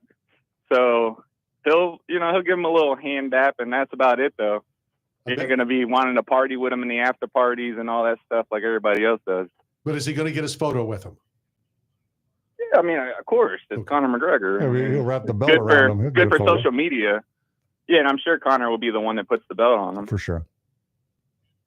Okay. So I say 3rd round knockout, Arnold Adams. That's my prediction. Coming straight from Arnold Adams' manager. Oh. Right? And if it's yeah.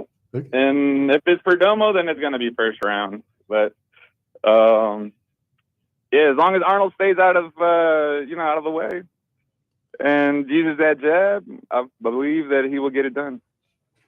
We haven't seen Perdomo actually even get hit yet, so we don't even, know. He hasn't even been caught with a clean shot yet. Even see what his chin is really like. Randy's looking at the screen, looking at his Puerto Rican flag shirt. he's got the switches settings to Spanish. Our good friend. You're gonna start adding stickers, adding hearts. Our good friend Joe Marquardt just messaged on the Book of Face something about Tim Sylvia and Brandy. What? Yeah, exactly. So I stopped reading it after it said Brandy. Yeah, but Tony's got a good point. You can just print out little little stickers, stars, and just get 49 more stars on that shirt, and you'll be ready for the 4th. If it is Puerto Rico, I do want it though. No, it's sick. It's an 8-man strong Abraham Lincoln Puerto Rican shirt. Abraham Lincoln. Look at the beard. Look at the beard. If this comes together, we may have our own 8-man strong shirt. What? Yeah. There you go. Oh. Yeah. Now, I've suggested a couple things, and if Adam and his brother are willing to do it, the 8-man will be on it.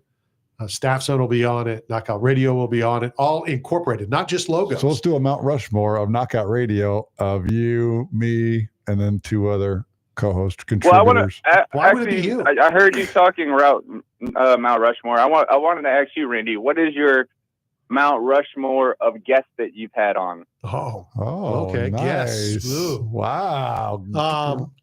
DJ Tony coming through throwing with the at heater. it. I was going to look at the clock and see if I could get out of it right now. You can't get out of I that. may not be a UFC fan, but I'm pretty good at questions. Yeah, no, I like it. Well, first and foremost, best guest I've ever had, Virgil Reynolds, Dusty Rhodes, legendary interview. So he would definitely be first. And you're saying guest on the show, not guest. Yeah, like on the actual show, not like at the UFC events or anything like that. God, I don't. Knockout Radio. Have you ever interviewed a president? No. Never had like George Bush. Yeah, a baseball game. Dave Feldman. Oh yeah, Dave Feldman, president. Yeah. God, I guess I gotta lean towards Stone Cold because that was a great interview. Okay, all wrestlers. Well, and I'm trying not to go all Right. wrestlers. Is that all you know is wrestlers? No, because there's some other like off the air. If you were to say my 4 top whatever, and I got 2 hours or 2 minutes that I got to finish this before the bottom of the hour, or we could go through the Sylvester Stallone. No, I never had him on. Have you met him yet? I guess I could say Kareem Abdul-Jabbar for being the worst interview ever. Well, that's not. No, go your 4 best all time. I mean, you've interviewed everybody, right? I know. Well, Dr. Oz, Martha Stewart, Snoop Dogg. Fortunately, it's the bottom of the hour, so stick there. Oh, no, don't hang up. Don't Tony, dodge it. No, I'm not going to dodge it. Stay on. We're going to put Tony on hold. We have to hit the bottom of the hour. It'll give me 3 minutes to try to. I don't remember yesterday. You want me to remember 1985? Yeah. Well, that would be Donnie Baseball or Mark McGuire or Donnie Osmond. This is Knockout Radio, brought to you by 8 Man Strong, Staff Zone, and Matt McCall. This is Joe Trevicius, former Tampa Bay Buccaneer. You're talking sports with Randy Harris. 8 Man Strong is not simply about the biggest or strongest. It's about those who have survived true lows, suffered, faced demons real or in their heads, and are fighting to come back against it all. If you live with a passion for greatness and strength and resilience towards all obstacles that may attempt to derail you, if you're bold and aggressive in the pursuit of the things you want in life, if you are meant to overcome everything that stands in your path of reaching your goals, then you are 8 Man Strong.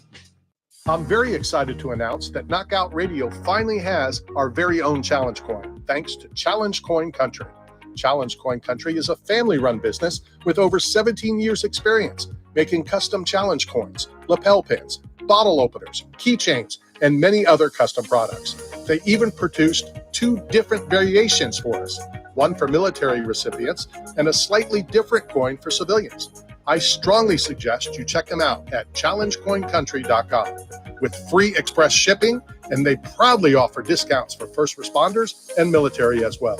That's Challenge Coin Country at challengecoincountry.com. The once-a-year event is back. Tampa Bay Comic Convention is coming your way August 1st through the 3rd. Join the ultimate 3-day pop culture experience where you can meet your favorite celebrities, explore an immersive vendor hall, hear special guests share stories, and connect with a community that shares your passion. Tampa Bay Comic Convention is the perfect place to bring your family, make new friends, and share unforgettable moments with fellow fans. Save on tickets now with promo code MAGIC at TampaBayComicConvention.com. You're hungry. Where do you go to eat? Berg Sports Bar and Grill. You want to have a drink? Where do you go? Berg Sports Bar and Grill. Having a get-together with the guys from the softball team? Where do you do it? That's right, Berg Sports Bar and Grill. Located at 1320 Central Avenue, St. Petersburg, right across from Tropicana Field, Berg's is the best place to take the whole family for food and fun. Going to a Rays game? Have dinner before the game at Berg's, and after the Rays win, come and celebrate with all your friends at Berg's, right across from the Trop. So come down and see Berg and the whole gang at Berg Sports Bar and Grill. Berg Sports Bar and Grill. Got bills and looking for work, but nobody is hiring? Staff Zone is, as the leading provider of commercial construction, industrial, and special event staffing throughout the Southeast, Texas, Las Vegas, Salt Lake City, Kansas City, and many other locations. Staff Zone has plenty of work for you, and they need you now. Don't wait. Go to www.staffzone.com and find a branch closest to you. Work today, get paid today. That's the Staff Zone way. Hey everybody, this is James Young from the rock band Styx, and you are talking sports with Randy Harris. Don't touch that dial. That was James Young from the band Styx. All right, so you got stumped. You're like, well, I'm not getting stumped. Tony, I need to ask you a question because we're arguing during the break. Ask the question again. All right. Randy, what is your top 5 guests ever on Knockout Radio? It was top 4. Yeah, 4. Okay. Right now he's got 2 wrestlers. Mount Rushmore. There you go. Right. All right. So, see, Tony's question was my favorite, not biggest names, because we're disagreeing. Well, again, one came to me that's definitely on there, and what's your name again? It doesn't matter. Okay, it doesn't matter. Said it's not a big enough name. You know, you're trying to get the biggest names. That's not what you're asking, right? No. Yeah, your fourth favorite guest. All right. So definitely in the top 4 is Chris Daughtry from the band Daughtry. It's for a personal reason, but that was the question. My favorite. All right. And was that the guy who did your ring, or do you have your ringtone? After? No, the ringtone is Rocky Balboa. Daughtry did the song called "Gone Too Soon," which was a song him and his writing partner wrote about a stillborn. His writing partner had a stillborn.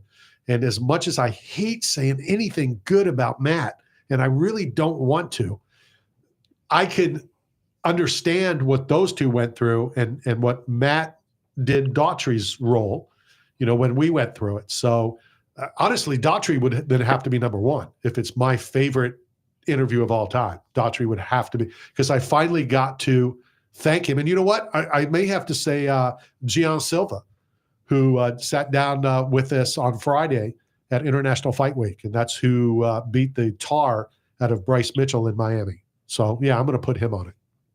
Again, totally for personal reasons.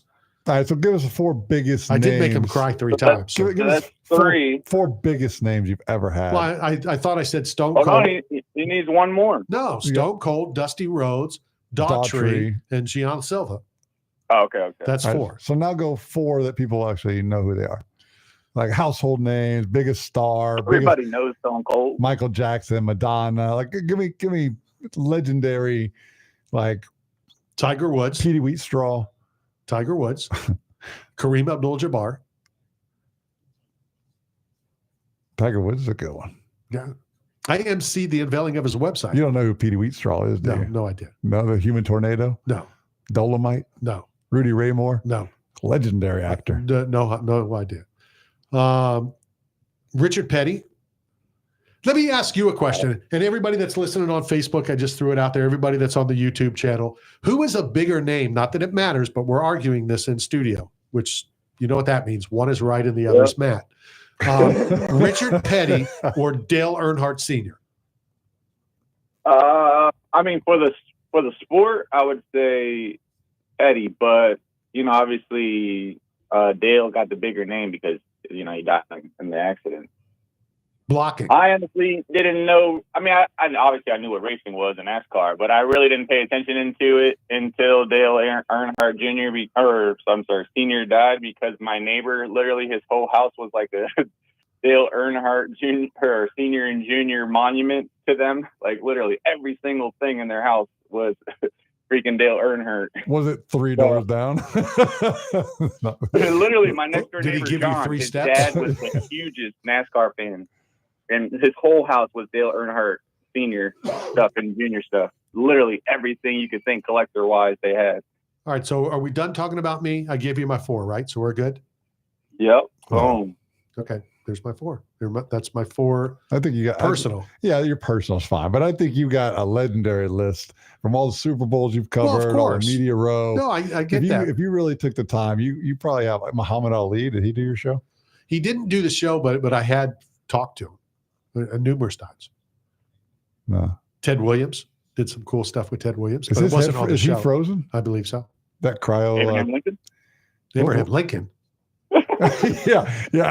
After Randy fought in the Civil War, he first interview ever. That was his first road rage. Is like, you know, when a guy cut him off on horseback. Of course.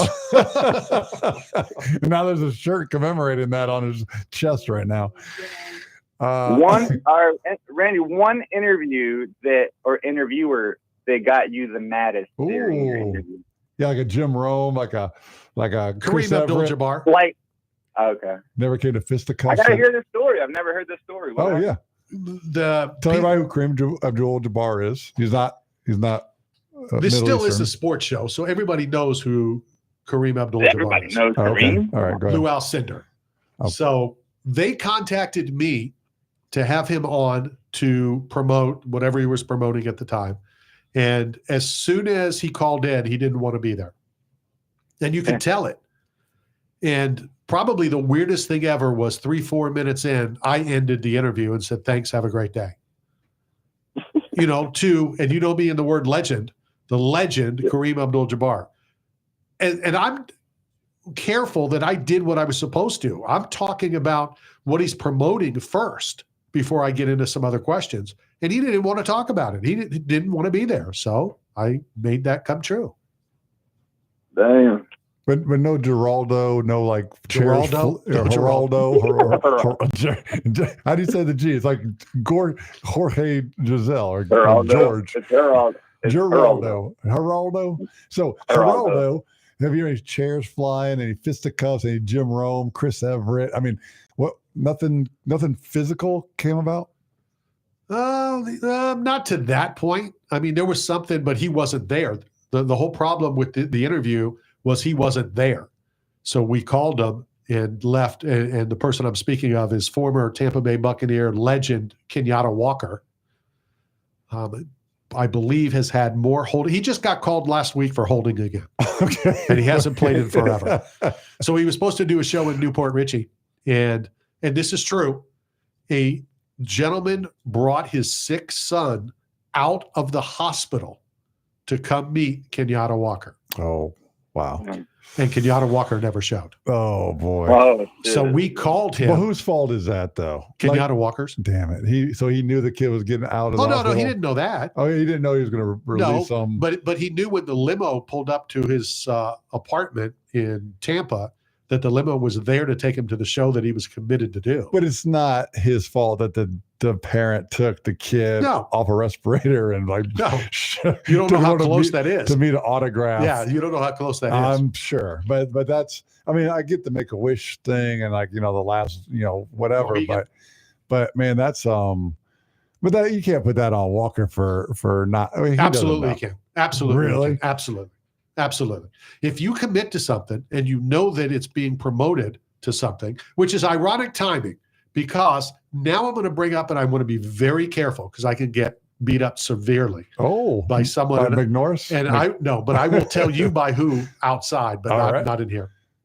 I bought tickets to go to see a performer. Okay. I was under the impression that the name of the performer was the performer. All right. So it's not like, and I know this sounds, but I don't want to really name it. The person that I went to go see is not like Jabberwocky. Okay. It's not the Blue Man Group. Okay. Where they're interchangeable. Sure. Okay. But, we've talked about when bands change and, Little River bands from Kansas now when they were really from down under. So I was going to go see this performer, and he has a show name, whatever it may be. And I got wind a day or two before that the understudy was going to be doing it. Now, when I discussed this with my wife, she's like, well, when you go to a play, it could say, today's lead being done by the understudy, whatever. And I would be just as mad, to be honest. If I'm going to go to a show because of who the main is, we went to a show in New York, and Stephen Lynch was the main. If you don't know who Stephen Lynch is, please go to YouTube and watch some of Stephen Lynch. Phenomenal Craig Christ. You being religious, you'll love the song Craig Christ. Okay. My son-in-law, very religious, did not love the song Craig Christ. But I get that. But I would be mad. So when I found out I was going to see this performer, he'd been on TV, blah, blah, blah, blah, blah. So it's the same kind of thing. It changed the name to protect the innocent. Okay. Screeching hard. I'm just asking. All right. So what's the resolution? Like, I didn't go. I went to Peter Frampton. So you didn't go? Yeah. I didn't want to see the performance. I wanted to see the person, the performer. Right. It would be like, I'm going to go see Cher, but singing for Cher today is her understudy, Lisa. Yeah. Right? That's true. Yeah. Now I know it's just a performance. It's not Peter Frampton. You know what I'm saying? It's because that person, it's the persona. It doesn't matter for let's say Blue Man Group, or let's say DJ Marshmallow. He's got the big head, right? So do you care if the real original DJ Marshmallow is there, or is it just a guy with a marshmallow head playing music? Do you care? Well, yeah, I care. Really? You care? Yeah. You care who's under the mask? Under Marshmallow. Like the mask singer. Under the Marshmallow dude, because there's only one. It's Marshmallow. Blue men, you know that there's 4 different groups of blue men running around the country. Sure. Right? The East Coast, West Coast. It's like the Globetrotters. You know going in. Have you been to a Blue Man group? Yeah. It's fun. Yeah. It's a great show. We actually got free tickets on an airline. Have you ever been so competitive that you've bought crap that you don't want just so somebody else can't have it? No, I've done it numerous times. Bought it just so people can't have it? That's diabolical, man. I've done it twice that I know of. What did you buy?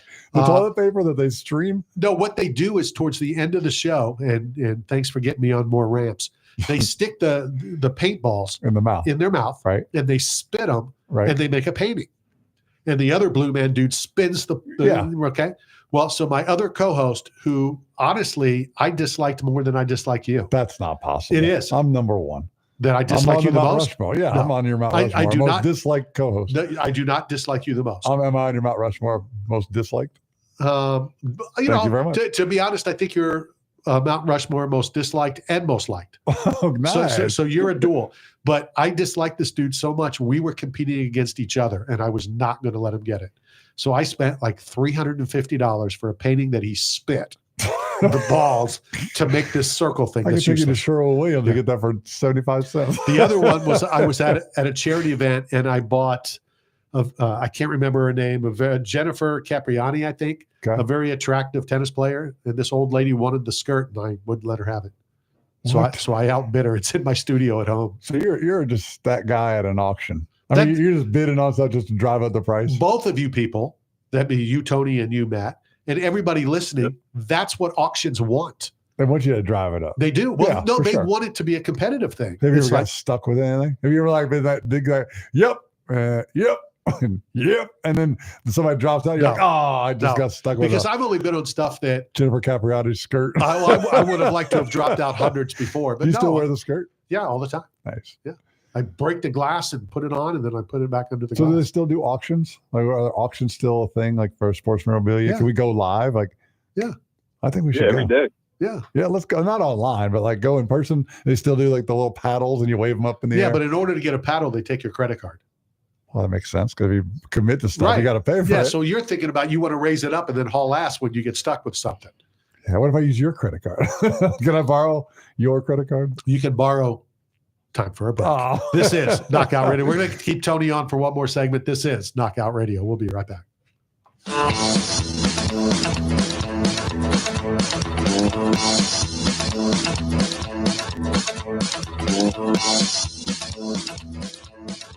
This is Archie Manning, and you're talking sports with Randy Harris.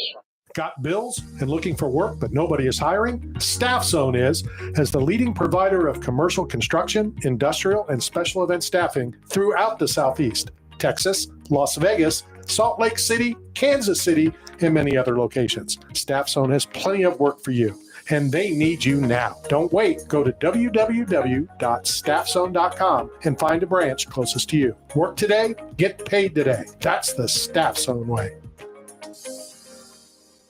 Experience the charming Country Depot gift shop located in the heart of downtown Brooksville, located at 36 North Broad Street. From sports memorabilia to antiques, from handbags to one-of-a-kind art and decor, the Country Depot has it all. Check them out at countrydepot.com, Country Depot on Facebook, or stop by the store at 36 North Broad Street in downtown Brooksville.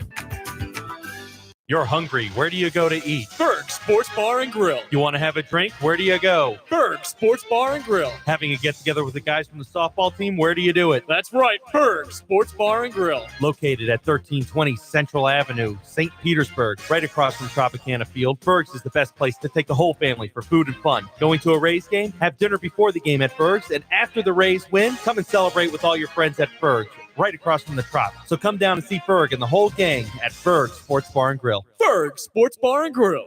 8-Man Strong is not simply about the biggest or strongest. It's about those who have survived true lows, suffered, faced demons real or in their heads, and are fighting to come back against it all. If you live with a passion for greatness and strength and resilience towards all obstacles that may attempt to derail you, if you're bold and aggressive in the pursuit of the things you want in life, if you are meant to overcome everything that stands in your path of reaching your goals, then you are 8-Man Strong. Hi, this is Sean Payton. You're talking sports with Randy Harris.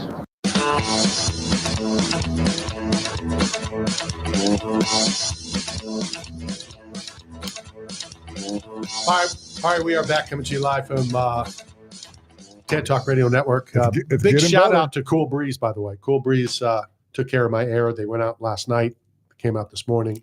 Shout out to Mitch. Should all be. Shout out to AI. It's starting to get smarter. It's Yeah, like we broke the AI when you asked them questions about me. Well, I just asked if you were at the Civil War. Like, if you were going to pick a side.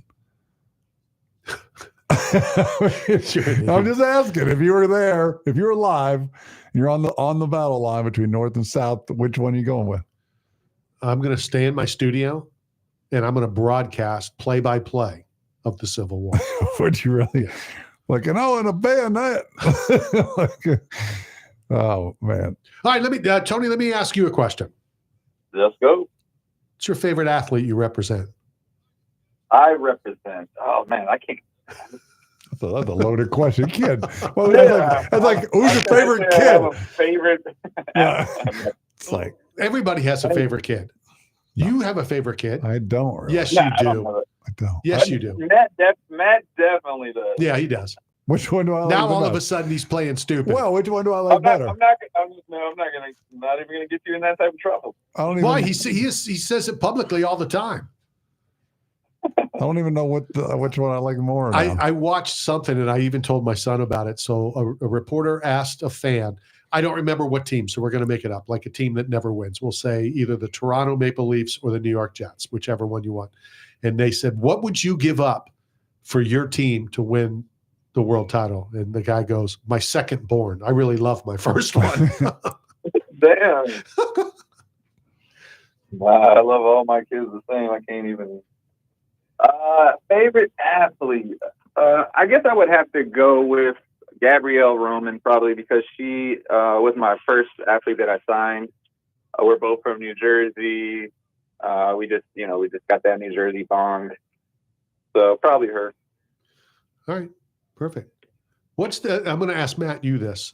What's the first and stupidest thing you've ever done? Cool. The dumbest thing I ever did was to impress a girl in college. I heard that there was a new transfer guy, a basketball player from Australia. Oh. And I heard that this cheerleader liked him, or liked the idea of him. She hadn't met him yet. So I pretended to have an Australian accent at a party. And then he walked in and he was like 6'8". And I was like, oh, time to go. So that was probably the dumbest thing I ever did.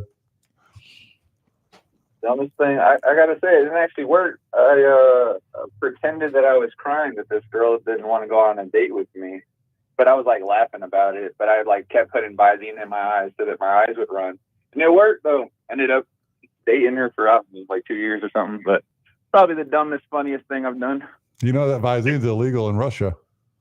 Oh well, make sure not to go there. It gets the red out. Come on. I believe marijuana is illegal in Russia. Is it really? They're taking it through at an airport. Just ask. Speaking of, 100%. We'll change the subject.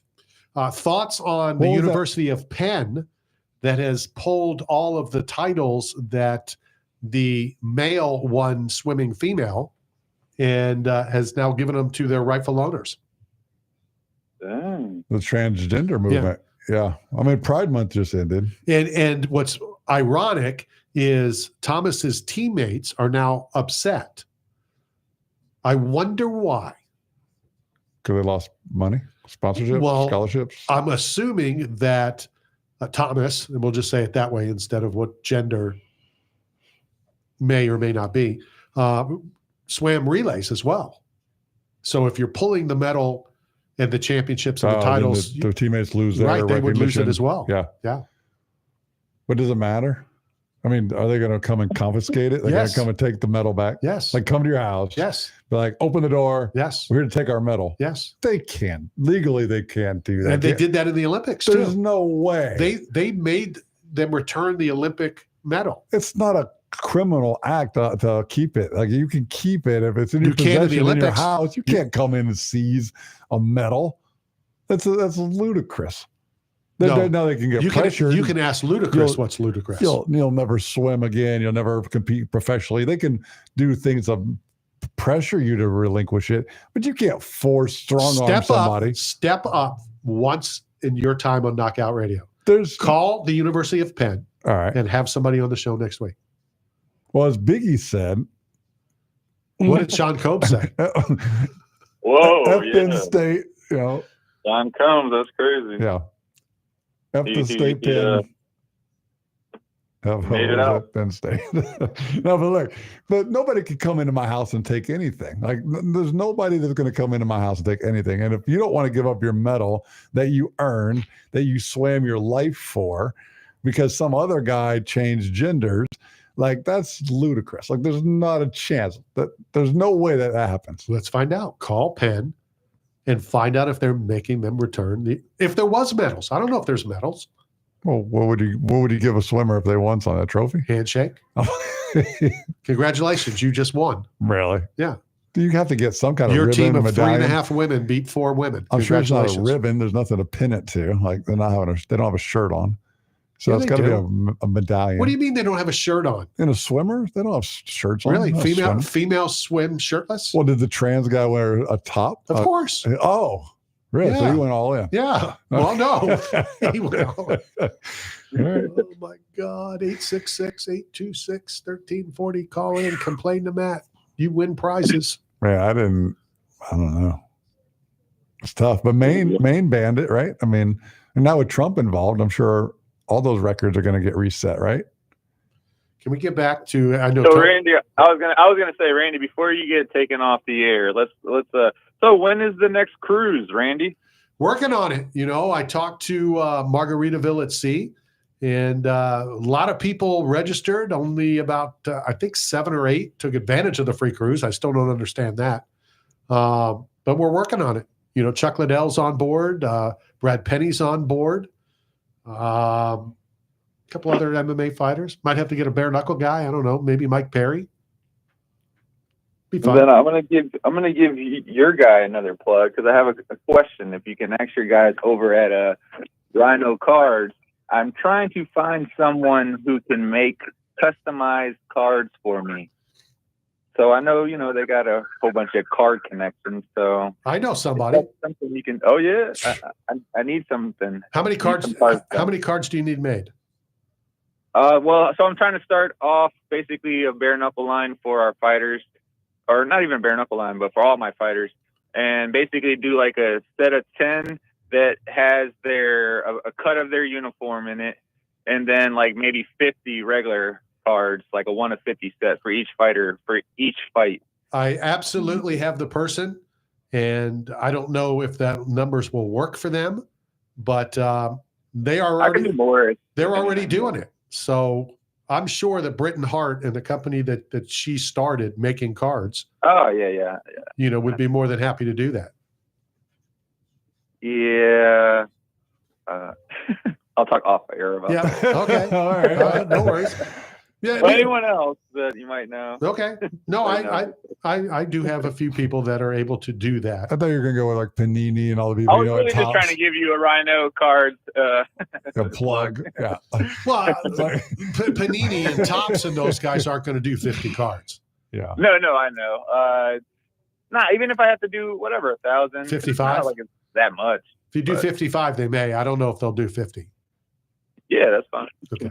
58. If there's 58 of them, then for sure. Or just do one gold Joe Rogan card.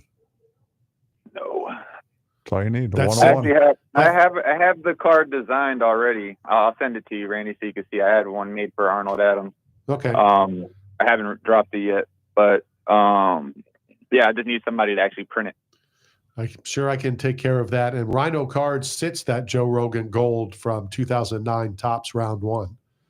It's getting ready to be sent off to be graded. What's the anticipated value of said card?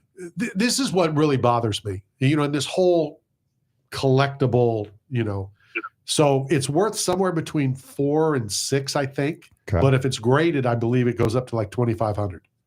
Yeah. And then depending on what the value will be graded is how much they charge you to grade it. So it's not like every card is $25. if this card is not that valuable, it's $25. If that's funny. If what's fun? Joe Rogan's gold card is worth $2,500, they'll probably charge $400. Rip Santa said taped knuckles or 20-ounce gloves. Which would So you? is it, I guess, like a percentage then?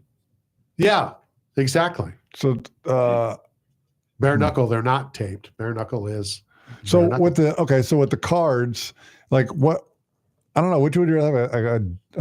A Joe Rogan gold card 101, or would you rather have like the card with the Melendez brothers, the two brothers that killed their parents that are in the background of NBA? Why do card? you want one? I would rather have the Joe Rogan because I literally have like 6 of those. That's what I was cards. just going to say to him. I just said, why do you want one? Because I have a stack of them, not knowing that the Melendez brothers are in the card. Bro, I would kill to have one of those. Actually, Matt, in that pack that you bought me for my birthday, the what is the NBA? Actually, I have it right here. Give me 1990-91 NBA hoops basketball set that you gave me. It has that card in it, but I already had like 3 or 4 of them that I've collected over the time. I'm shocked knowing Matt the way that he, gives gifts, that he didn't take it out and just give you the rest of the set. Well, the whole pack was sealed, so it was an actual whole box. It was a cool gift. I can't lie. The whole entire set of the 90-91 All right, NBA.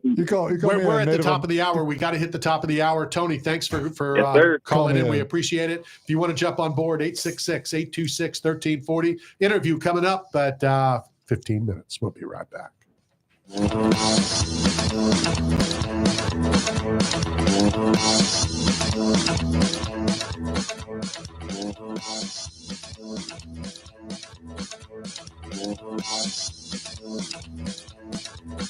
This is Alex Smith, quarterback of the San Francisco 49ers, and you're talking sports with Randy Harris. Got bills and looking for work, but nobody is hiring? Staff Zone is, as the leading provider of commercial construction, industrial, and special event staffing throughout the Southeast, Texas, Las Vegas, Salt Lake City, Kansas City, and many other locations. Staff Zone has plenty of work for you, and they need you now. Don't wait. Go to www.staffzone.com and find a branch closest to you. Work today, get paid today. That's the Staff Zone way. 8-Man Strong is not simply about the biggest or strongest. It's about those who have survived true lows, suffered, faced demons real or in their heads, and are fighting to come back against it all. If you live with a passion for greatness and strength and resilience towards all obstacles that may attempt to derail you, if you're bold and aggressive in the pursuit of the things you want in life, if you are meant to overcome everything that stands in your path of reaching your goals, then you are 8-Man Strong. WTAN, Clearwater. FM 106.1. WDCF, Dade City. FM 102.3. Listen.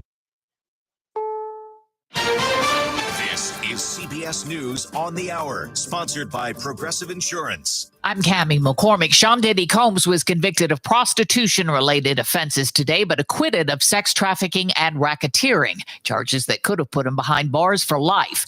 Now the judge will decide whether to keep him in jail while he awaits sentencing. CBS's Katrina Kaufman. The prosecution is absolutely gunning for the max here. But Sean Combs also, when that verdict came in, he turned around to his family and he mouthed to them, "I'm coming home." Legal analyst Laurie Levinson on why things went the way they did. The prosecution had overcharged the case, and that made the jury a bit suspicious, and the jury focused their verdict only where there really was strong proof beyond a reasonable doubt. The jury deliberated just 13 and a half hours. Republican leaders in the House are pushing ahead with President Trump's tax and spending cuts package, despite concerns in their own party. Correspondent Nicole Killian on the race to meet Trump's July 4th deadline. Some members of the House Freedom Caucus, as well as some of those moderate members, are expected to meet at the White House today. So the White House insists that it is working the phones and doing all it can to try to assuage lawmakers' concerns. Brian Kohberger pleaded guilty today to killing 4 University of Idaho students in 2022. Are you pleading guilty because you are guilty? Yes. CBS's Carter Evans. The terms of the plea deal are that he's basically going to get life in prison, and it would be 4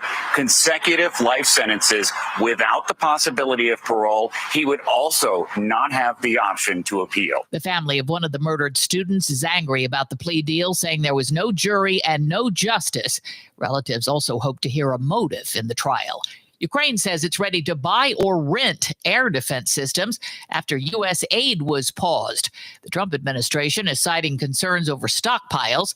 That's increased pressure on Europe to fill the gaps. French President Macron spoke to Russia's president yesterday. It was their first call in 3 years. Another long-treasured American company is finding itself strapped financially, as Jim Kursula reports. The Del Monte Foods Company has filed for bankruptcy protection. The 139-year-old company is best known for its canned fruits and vegetables. Del Monte vegetables are picked and packed the same day to seal in nutrition. The California-based company that's now foreign-owned has seen its sales slide as U.S. consumers look for healthier and cheaper products. Del Monte says it will continue to operate as normal despite its financial troubles. On Wall Street, stocks are mixed again today. The Dow Jones Industrial is currently down more than 70 points. This is CBS News. Sponsored by Progressive Insurance. We offer auto, home, and commercial auto insurance, plus a variety of business insurance options. Visit Progressive.com today. Tampa Bay's Tan Talk. Entertaining and informative radio for the Sunshine State. Hey, don't switch that dial. You got Joey Coco Diaz, and this is Talking Sports with my main man, Randy Harris, here for you. Don't switch it. I'll shoot you. All right, we are back. And as I jumped online just to look if any news has come out on the Sean Strickland, Chris Curtis situation, the fighter who we keep calling just the fighter, Luis Hernandez. Yeah, anything? Nothing yet. Well, the athletic commission is supposed to meet in 3 weeks. So it's nothing's going to happen. Nothing's going to come down other than a possible temporary suspension before they make a decision, which all I can do is, I got to be honest with you, I hope it happens. Yeah. Because it's just like the Cain Velasquez thing. If you don't, or if you give a slap on the wrist, everybody's going to think that they can do it. Sure. You got to set a precedent. You got to make sure that people act differently if they see that there's a real repercussions from their actions. And that's why, and I've said it numerous times, I never allowed my kids to say, I'm sorry. You're not sorry. You just got caught. Right. That's a big difference. If I don't do something, then you're going to think it's okay to continue to do whatever it may be. Not clean your room, not take out the trash, come home late, not fill up the gas, whatever it may be. Well, what about when it comes to food companies and nutrition, like not being forthcoming with their packaging and their food and their additives. But I know you weren't listening to the break, but at the top of the hour, they just talked about Del Monte, the 139-year company that takes pride in packaging their fruits same day to lock in the freshness, is on a slump because consumers are waking up. They're not eating canned fruits that are full of sugars and things, or people are waking up to nutrition. So accountability and repercussions and practices, the traditions of America are changing. People are waking up to that, and I think it's for the better. And when's Diet Coke supposed to take whatever that is out? I'll tell you, aspartame will be foreign. It will be banned by the end of this year. You won't be able to buy it in your Diet Coke. They will have to change the recipe. I saw something this week that Coca-Cola had 3.5 grams of cocaine in the original formula. Yeah, and there is at least one bottle still in existence. Is it really? Yeah. It's the vault. In Atlanta. Yeah, in the safe. Right. Yeah. And Coca-Cola was basically invented for a dentist that they would use during procedures. Oh, I didn't know and that. That's what the cocaine was. That was for headaches. No. That is for the dura lining of the brain. It was for a dental procedure. Because Pepsi was to treat dyspepsia, which is upset stomach. It's like basically modern day Pepto-Bismol. Well, that doesn't surprise me. And I don't know what Dr. Pepper does. Or who he is. Do you know who Dr. Pepper is? Of course I do. Is he friends with Dr. Parkinson? Who is this guy? He had Parkinson. He's not friends with Parkinson. Okay. Dr. Parkinson apparently. How about Mr. Green Jeans? You know who that is? Mr. Green Jeans? Yeah. The Jolly Green Giant? No, Mr. Green Jeans, I believe was it Romper Room or it was Captain Kangaroo, I think. Yeah. That's an old school. He's a great captain. Yeah. What's your favorite captains? How about we throw that up there? 866-826-1340. Your favorite captain. Ooh, let's go down the list. All right. What's your first captain? All right. You got to go Captain Crunch. Captain Kirk. Could you go Captain Crunch before Captain Kirk? on, Captain Crunch. Like, I don't think Captain Kirk ever had his own cereal line. He had much more. The Enterprise. Yeah, yeah. Captain Kirk. He could transport down on a Captain D's. Who? The restaurant chain, Captain D's. Never heard of it. How can you not?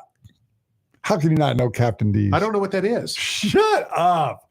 It's like Long John Silver's rival, like competitor. Couldn't tell you who it is. What? Yeah. Narrated a Captain D. You were lying. I'm you telling traveled you, all over the country. I've never heard of it.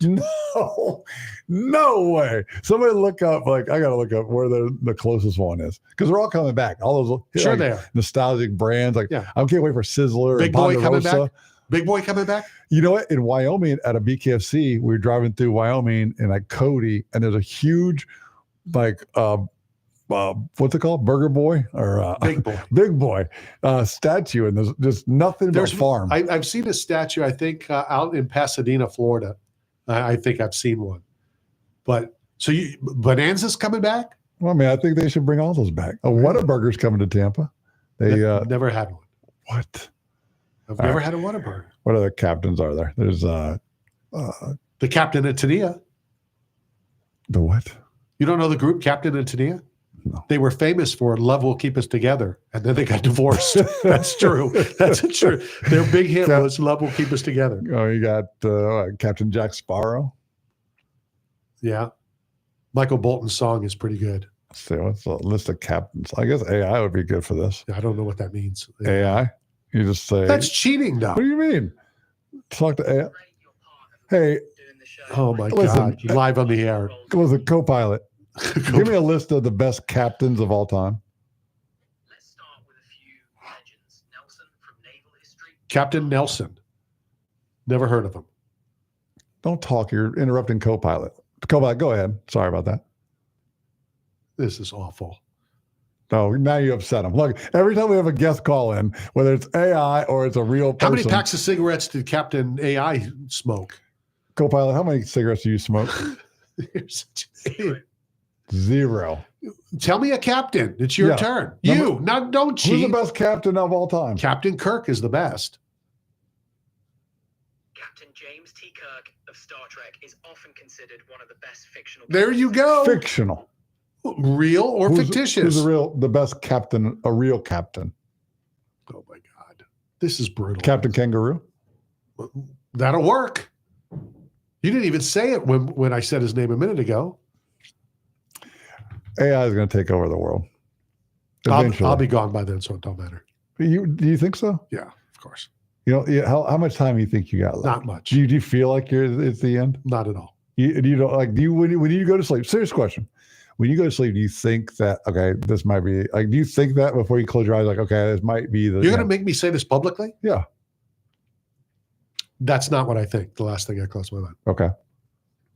But I do think this. And I haven't in a while. So now you're going to bring it back. Okay. For a long time, until fairly recently, the last thing that I would think about before I go to sleep is I'm one day closer. Yeah, for sure. But if you reframe time, because look, at 18, you haven't made any real life decisions on your own. You haven't. The world's in front of you. You haven't started a career. I did. Well, you haven't started education. You haven't gone to college yet. So, like 18, people feel invincible because they feel like everything's still out there to explore, to experience, and to it's limitless. My buddy 5 for Fighting sang a song about that. But you have the same guarantee today. That's right. About waking up tomorrow as you did back then. Of course. The only thing that's different is we don't have those societal things of growth. 16, you drive a car. 18, you vote. 21, you drink. 25, whatever. At this age, there's nothing really to look forward to except a decrease or a decline, right? I don't look at it that way. But it's just time. I'm not declining nothing. If you just reframe time and you work on getting healthy, time in the bottle, and reverse cellular oxidation and getting healthier and stop eating ultra processed foods and moving your body, you can get better as you age. Right now would be a really good time to take a drink of my Diet Coke. You better get it in before aspartame is illegal. Look, pizza's changing, right? We know what they're doing to the white flour, the enrichment, the folic acid. What does this have to do with sports? Well, because sports athletes have to eat this food. I mean, your body is your investment. right? So to be healthy, to be fit, strong, capable, agile, like have longevity, to play professional sports like LeBron James for 30 years. What is he doing, people? You have to put quality nutrition in your car. If you have a new car, if you have a sports car, you're not going to put low quality gasoline. Sure, I would. Why would you put premium or you're going to put the best nutrients in your body to get the best result? I'm pretty sure I wouldn't. That's the problem. We're trying to change that. Yeah, no, I'm going with the less expensive gas. But you can eat your favorite foods in moderation. But eggs are critical. You gotta eat eggs. I love eggs. Like Rocky Balboa, have you ever drank raw eggs? No. Have you ever tried And that's it? a true story. We should try that. We should do that as a challenge on air. Make everybody that comes to the studio has to drink a raw egg. A, I'm going to pass. And B, I recently saw where Stallone said that a lot of those things, supposedly he did. Now, I know a lot of the other stuff Joe Frazier did. I know that for a fact. And because Burt Watson, who was involved in the UFC forever, he was the guy, for those of you that don't remember, even for those that you do but haven't thought about it, Burt was the guy you would always hear screaming in the back, "We're rolling." And he would, bring the guests out or the fighters out or whatever. So he told me, I once walked into, I think it was MGM, and I was wearing a Rocky Balboa shirt. And I went up to the UFC office, and that's where I helped him with signed by card posters and such. And he's like, "Get out of here." I'm like, "Huh?" He goes, "Get that shirt out of here. Get out of here. Take that shirt off." I go, "I don't have another shirt, Bert." He goes, "I'll get you one. Take it off." And I had no idea what the problem was. Bert managed Joe Frazier. Oh. So he was familiar with the whole story of Stallone and Rocky and Joe Frazier. And he was supposed to, and according to Bert, Joe Frazier ran the steps. Joe Frazier pounded the meat. Joe Frazier ran down Market because he's from Philly and then wasn't used, I guess, as much as they were promised or whatever. So, yeah, that's the story with Rocky Balboa. But would you ever drink a raw egg? And Rocky said, "I still don't know why I put that in the movie." Really? Yeah, but he was taking some things from his life, that he was so poor and this, that, the other. They didn't have a refrigerator, and he would just crack the eggs. But and in the drink them. world of monkey see, monkey do, when you see a guy in that kind of elite shape and Balboa and his conditioning, and he's shredded and he's all ripped up and he's drinking raw eggs, you see that, you're like, "Oh, I'm going to do that too," because it obviously works for him. So how many people you think have tried that in the gym, bro science? I don't even think in the gym. I think when Rocky first came out, people, I got to be like him. And I bet you they tried it. Let me think, once. You think so? Yeah.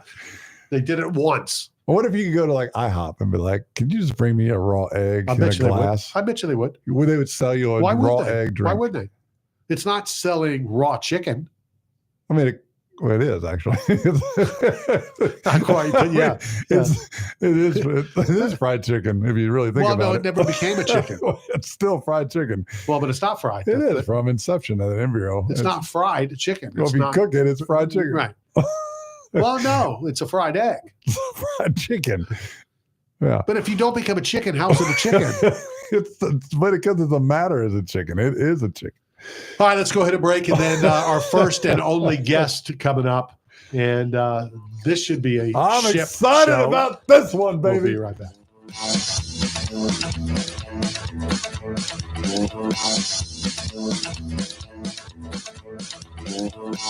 Hey, this is Carl Eller from the Minnesota Vikings Hall of Fame. You're talking sports with Randy Harris. Got bills and looking for work, but nobody is hiring? Staff Zone is, as the leading provider of commercial construction, industrial, and special event staffing throughout the Southeast, Texas, Las Vegas, Salt Lake City, Kansas City, and many other locations. Staff Zone has plenty of work for you, and they need you now. Don't wait. Go to www.staffzone.com and find a branch closest to you. Work today, get paid today. That's the Staff Zone way. Experience the charming Country Depot gift shop located in the heart of downtown Brooksville, located at 36 North Broad Street. From sports memorabilia to antiques, from handbags to one-of-a-kind art and decor, the Country Depot has it all. Check them out at countrydepot.com, Country Depot on Facebook, or stop by the store at 36 North Broad Street in downtown Brooksville.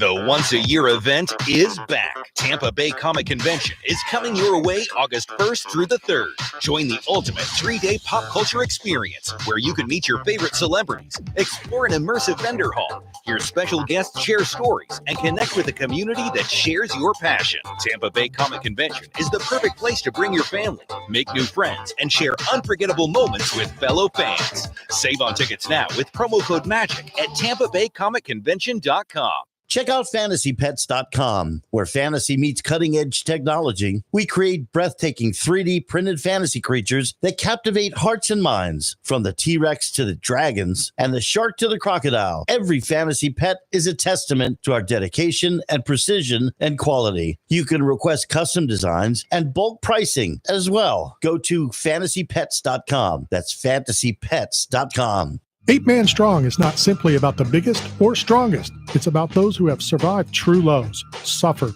faced demons real or in their heads, and are fighting to come back against it all. If you live with a passion for greatness and strength and resilience towards all obstacles that may attempt to derail you, if you're bold and aggressive in the pursuit of the things you want in life, if you are meant to overcome everything that stands in your path of reaching your goals, then you are 8 Man Strong. Hey, this is Chad Johnson, and you're talking sports with Randy Harris.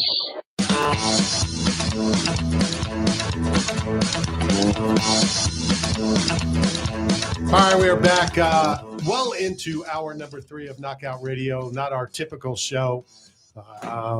We didn't talk much about the Hall of Fame induction at T-Mobile. We didn't talk much about UFC 317. Because we're expanding. An incredible fight, an incredible card. Fight of the year. I cannot see that fight with Roval and Van being top for fight of the year.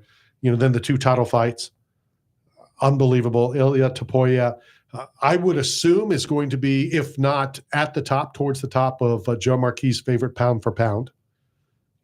Undefeated, 2 titles, et cetera, et cetera, et cetera. So we didn't talk much about that, but coming up momentarily, just waiting for Ed to click the button there. Yeah. And we're going to talk your world. Yeah. So that's the thing about the show. It's evolving. It's not. And we're getting out of, one small niche of society, of combat sports, of fist fights, and going into like human performance and longevity and health and fitness and capability. It's exciting times, Randy. Del Monte just filed bankruptcy. That's been around since you were a kid, 139 years. Yeah. Started just after I was born. Is that right? So if you're ripping me for being around and being a bugle player in the Civil War, then that means I have longevity. You do. Right. Yeah. Do you feel like you're getting better with age? Do you feel like you're moving better? No, I don't feel better or worse. Inflammation. I feel fantastic. Let's see. And I look fantastic. This is Knockout Radio, brought to you by 8 Man Strong and Staff Zone. Our next guest, how about I wrote this one up all by myself? All right, let's see what you comes got. from Chris Kringle International. Rip Santa was once told that he might never walk again and would have limited use of his left arm. And he overcame it. My question is, will he overcome this interview? So let's welcome to the program. And do I call you Rip Santa or do I call you Bill? Well, Bill isn't quite as flamboyant as the Rip Santa, and I did trademark it, so Ripped or Rip Santa. I got to be honest. When Matt said, "Yeah, can we get the Rip Santa on?" I'm like, "Oh, here comes another, one of Matt's ordeals." And I Googled, and Rip Santa is all over the internet. So good stuff for sure. Welcome to the program. God bless you. I was just down in Miami here a little bit ago and was walking down there on South Beach. It's a couple of my Instagrams. I was setting up for something I got coming that I'm not allowed to talk about. But what a city, man. You guys are so friendly down there. And 85 and sunny. I mean, it rained about an inch, and then at 11 o'clock it was sunny and everybody was out. So it's fabulous down there. Miami is awesome, but if you really want greatness, come to Tampa Bay. I'll let you guys fight that one out intramurally. So Rip Santa, I saw you on the Dropping Bombs podcast with Brad Lay.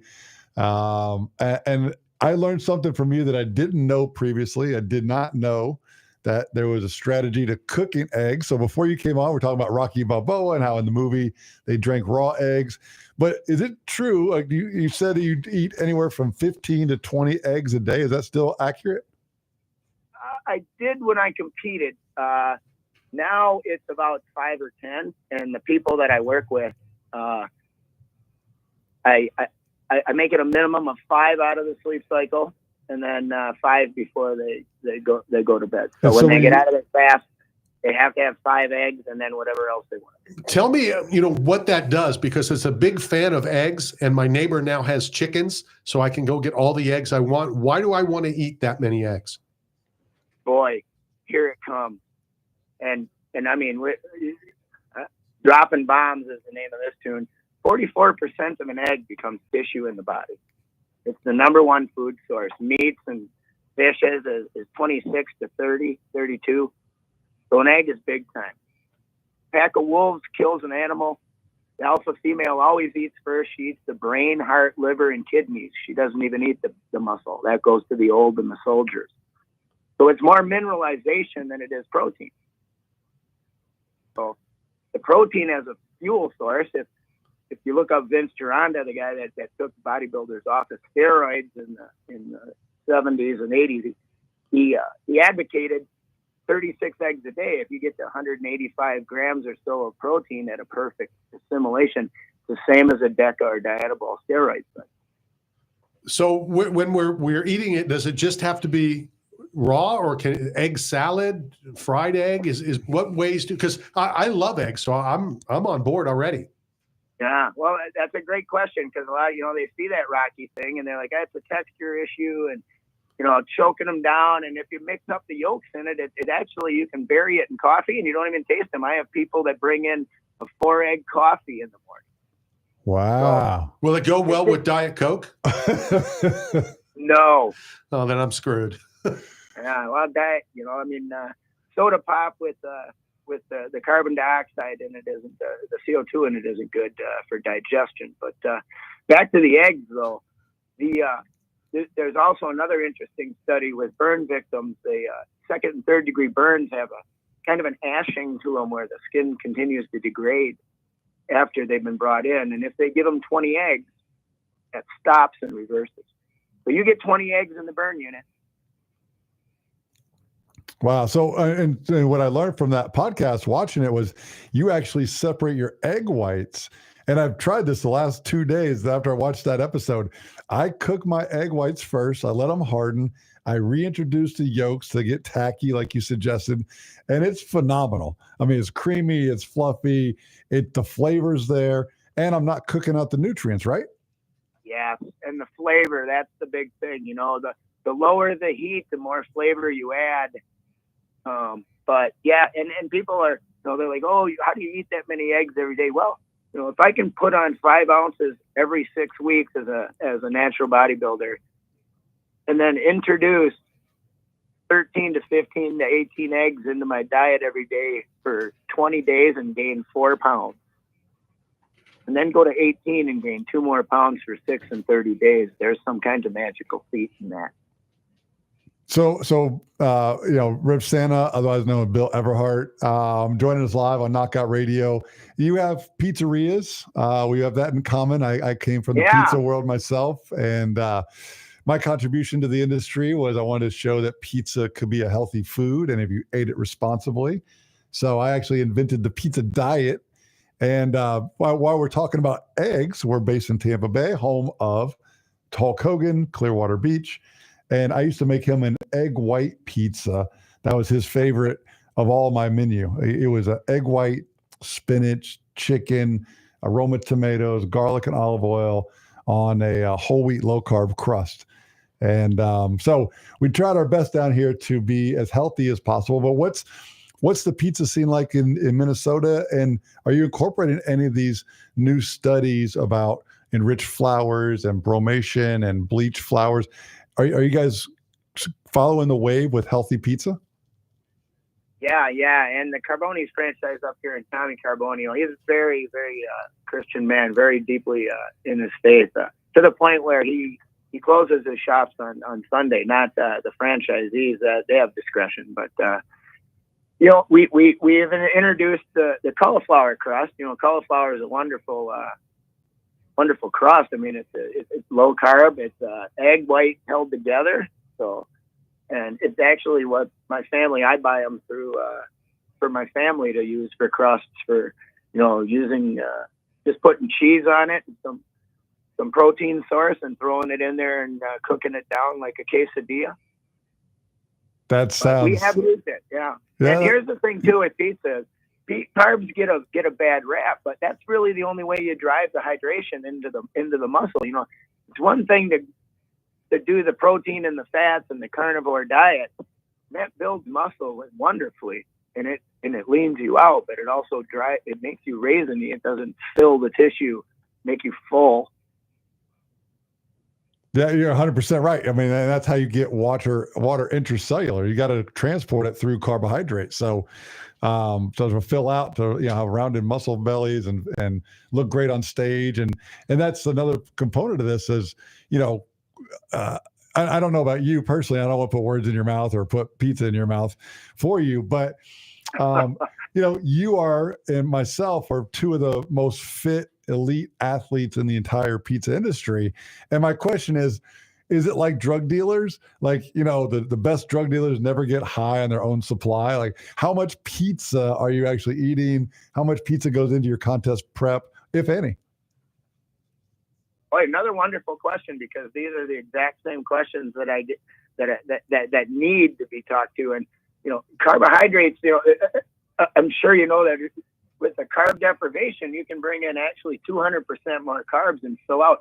I learned accidentally through the guy who owns the Young Quest Fitness Center, a 1998 overall champion, Mr. Minnesota, Jason Young.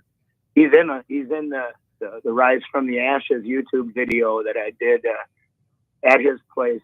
But I thought I was 5-6 days from a contest, and I came in there and showed him what I thought was my package, and he hung his chin in despair and said, "My God, what have you done? You look horrible." And I thought, man, I'm in the best shape I've ever been. And he's like, "You look like a raisin. You're not full. You're not eating that carb load, are you?" And I was around 35 to 55, and he wanted me at like 120. Yeah.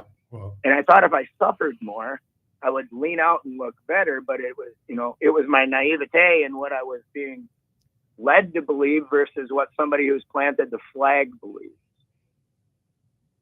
And that's where coachability comes in. You know, I thought I knew a 7 out of 10 and I was the man, and I come in there and I have to be redirected and recoached. But the beauty with me is I took notes. Yeah, so I take notes as well. I mean, Dave Portnoy, the Barstool president's around, you know, rating pizza coast to coast and around the world about, you know, his one style pizza that he defines pizza as. But coming from Santa himself, like the Rip Santa, where's the healthiest pizza in the country? Like, if I was going to go anywhere in the U.S., where can I find, if I put it on my wish list this year, where can I find the healthiest pizza in the U.S.? More importantly, Matt doesn't travel. I do. So where is the pizzeria that I need to go to? Well, you know, I don't want to name drop these girls, but these spray tan girls in Jersey that do the contest up here, I went head to head with them because they were talking Jersey's the place, and so I drove 5 of mine up there before I got my spray tan, because I wasn't quite ready for the whole deal of how you get spray tan, because I have genes older than these girls. So that was tough. But I brought them the pizza, and they said we were right there with them. So I think just like us, you know, I mean, there's good, there's greater, and there's the greatest. You know, that if you press out, even the greats look left or right, and there's 5 or 10 people trying to chest a little bit more. You know, the icons are the ones that say, "I'm going to die or I'm going to win," and they just lean forward, because greatness doesn't go on sale. It costs, and it keeps costing. So you put pizza in where it needs to be. It's a great carb. You know, Mike Menser says eat 65, 25, 15, if that adds up right. Yeah, it's a perfect macronutrient meal, and I've been preaching that for 20 years. So it's great to finally meet you and get you on the air. What are you traveling around the country in your red sleigh doing? Like, what are the projects? How are you helping get the word out? How can people get a hold of you if they need a mentor, if they need instruction, or if they just need a little encouragement? Oh boy, well, that's my thing. I'm intensity. You hold a magnifying glass on an ant and you can illuminate it or you can torch it.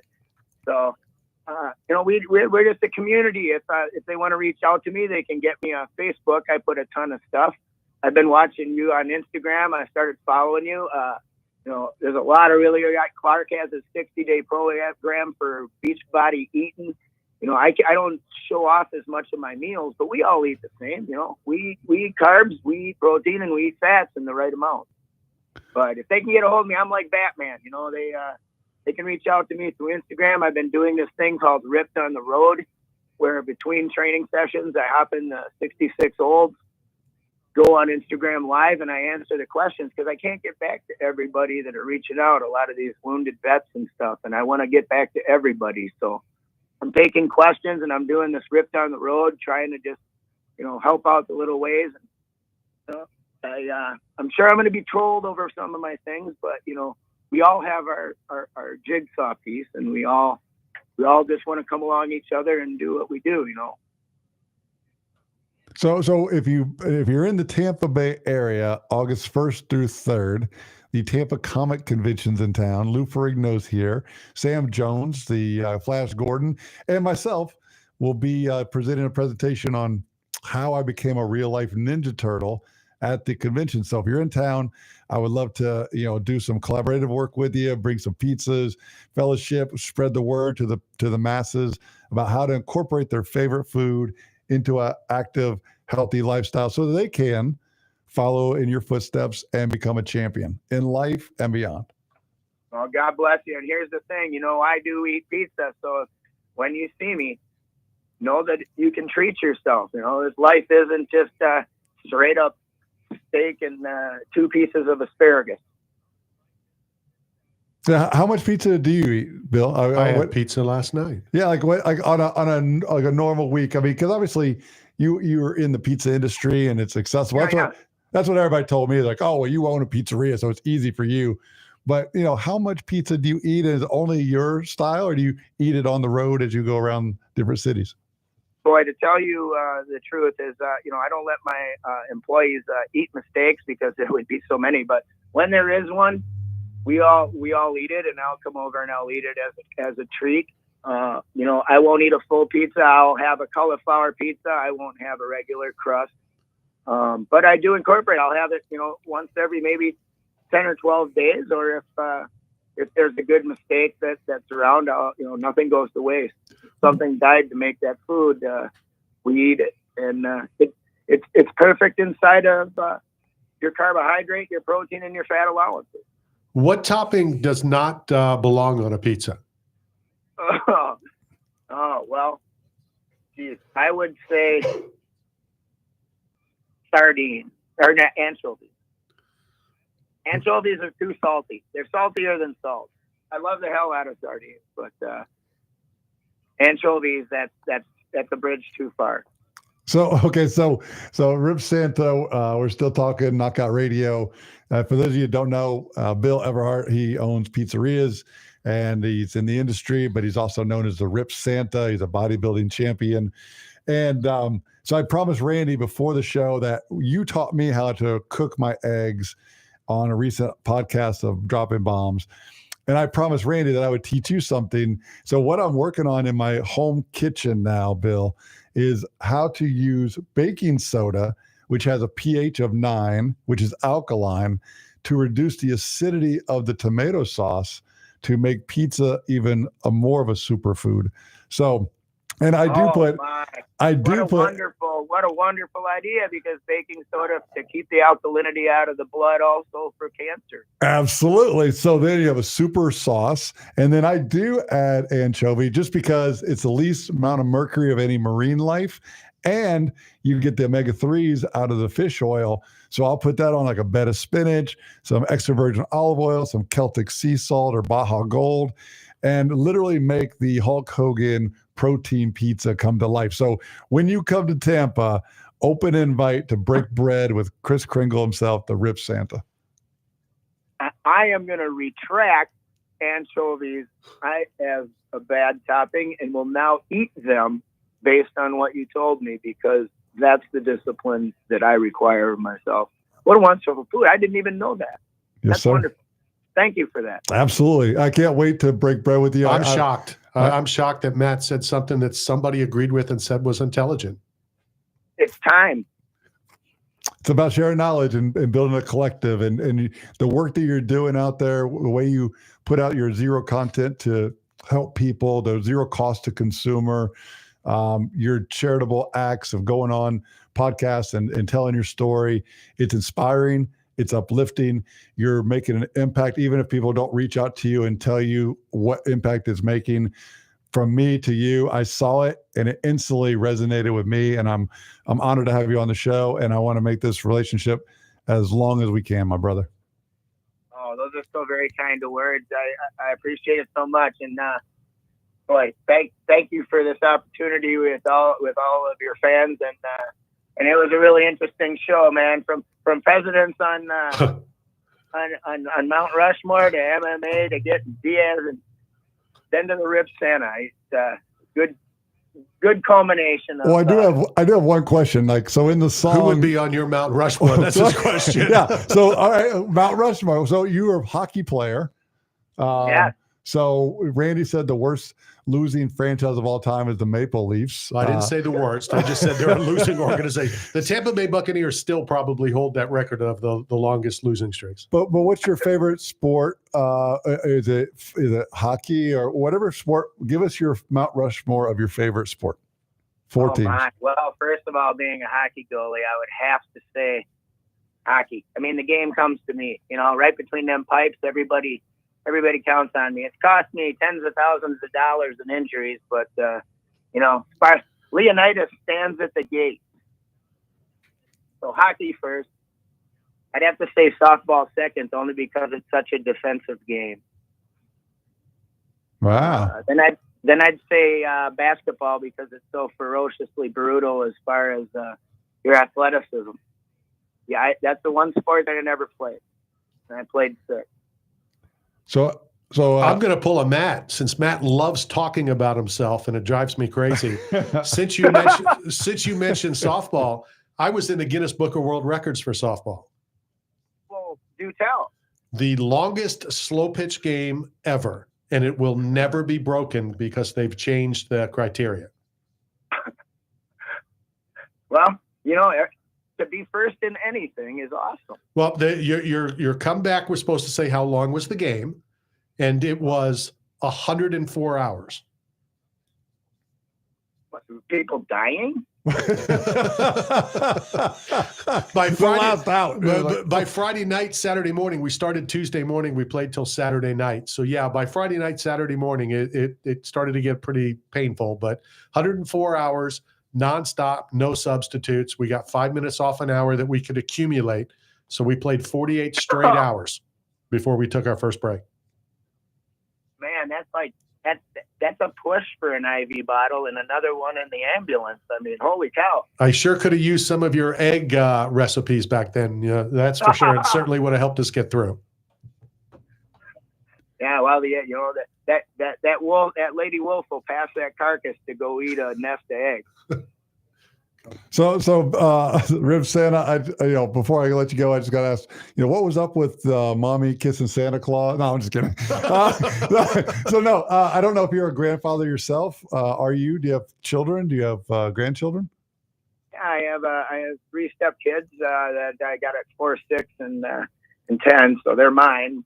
And then I have 7 grandchildren, and I think that's the cap. Because everybody's pretty satiated in the grandchildren department. Well, I know we have your address. We're going to send you a care package from 8 Man Strong for coming on, as well as I have a couple gifts for your children and grandchildren, and we'll get those shipped out to you in the next couple days for coming on and talking to us. You're so kind. We appreciate your time, and let's get you on again. Let's do this again and have some more fun. Well, I'd love it. I'd love it, guys, and I look forward to following you and watching your Instagram page and catching these episodes. Awesome. It's not every day you get to give Santa Claus a gift himself. So, and when they boo, they're not booing Santa Claus. Oh yeah, Santa. Like what's going on? Like the Philly fans booed Santa Claus. Are they the worst fan base in all of sports? Well, I'll tell you this one. Santa would wade into them if they wanted a little bit. And maybe, I don't know how many it would take, but I'll tell you, there'd be some people in there when it would slide up alongside me and we'd clear ourselves a trough through those people. Being a goalie, I expect nothing less. Come get some. I love it. Come get some claws. That's what would be the answer to the Philly fans. Some claws. Santa calling out the Philly fans. Yeah. This is going to get ugly. I love it. All right, Rip Santa, we appreciate your time. We will talk to you again real soon. Thank you, sir. God bless you guys. All right, take care. That was a lot of fun. We're going to do a lot with Rip Santa down the road. Right now, let's go hit our last break of the afternoon. Rip Santa was in the house.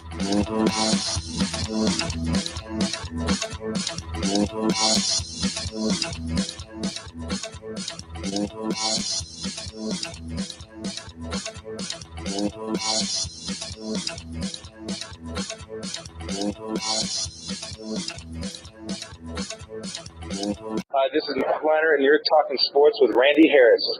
8-Man Strong is not simply about the biggest or strongest. It's about those who have survived true lows, suffered, faced demons real or in their heads, and are fighting to come back against it all.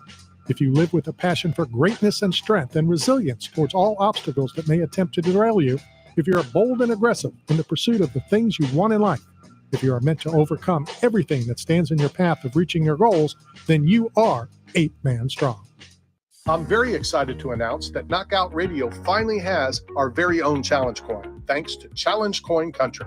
Challenge Coin Country is a family-run business with over 17 years' experience making custom challenge coins, lapel pins, bottle openers, keychains, and many other custom products. They even produced 2 different variations for us, one for military recipients and a slightly different coin for civilians.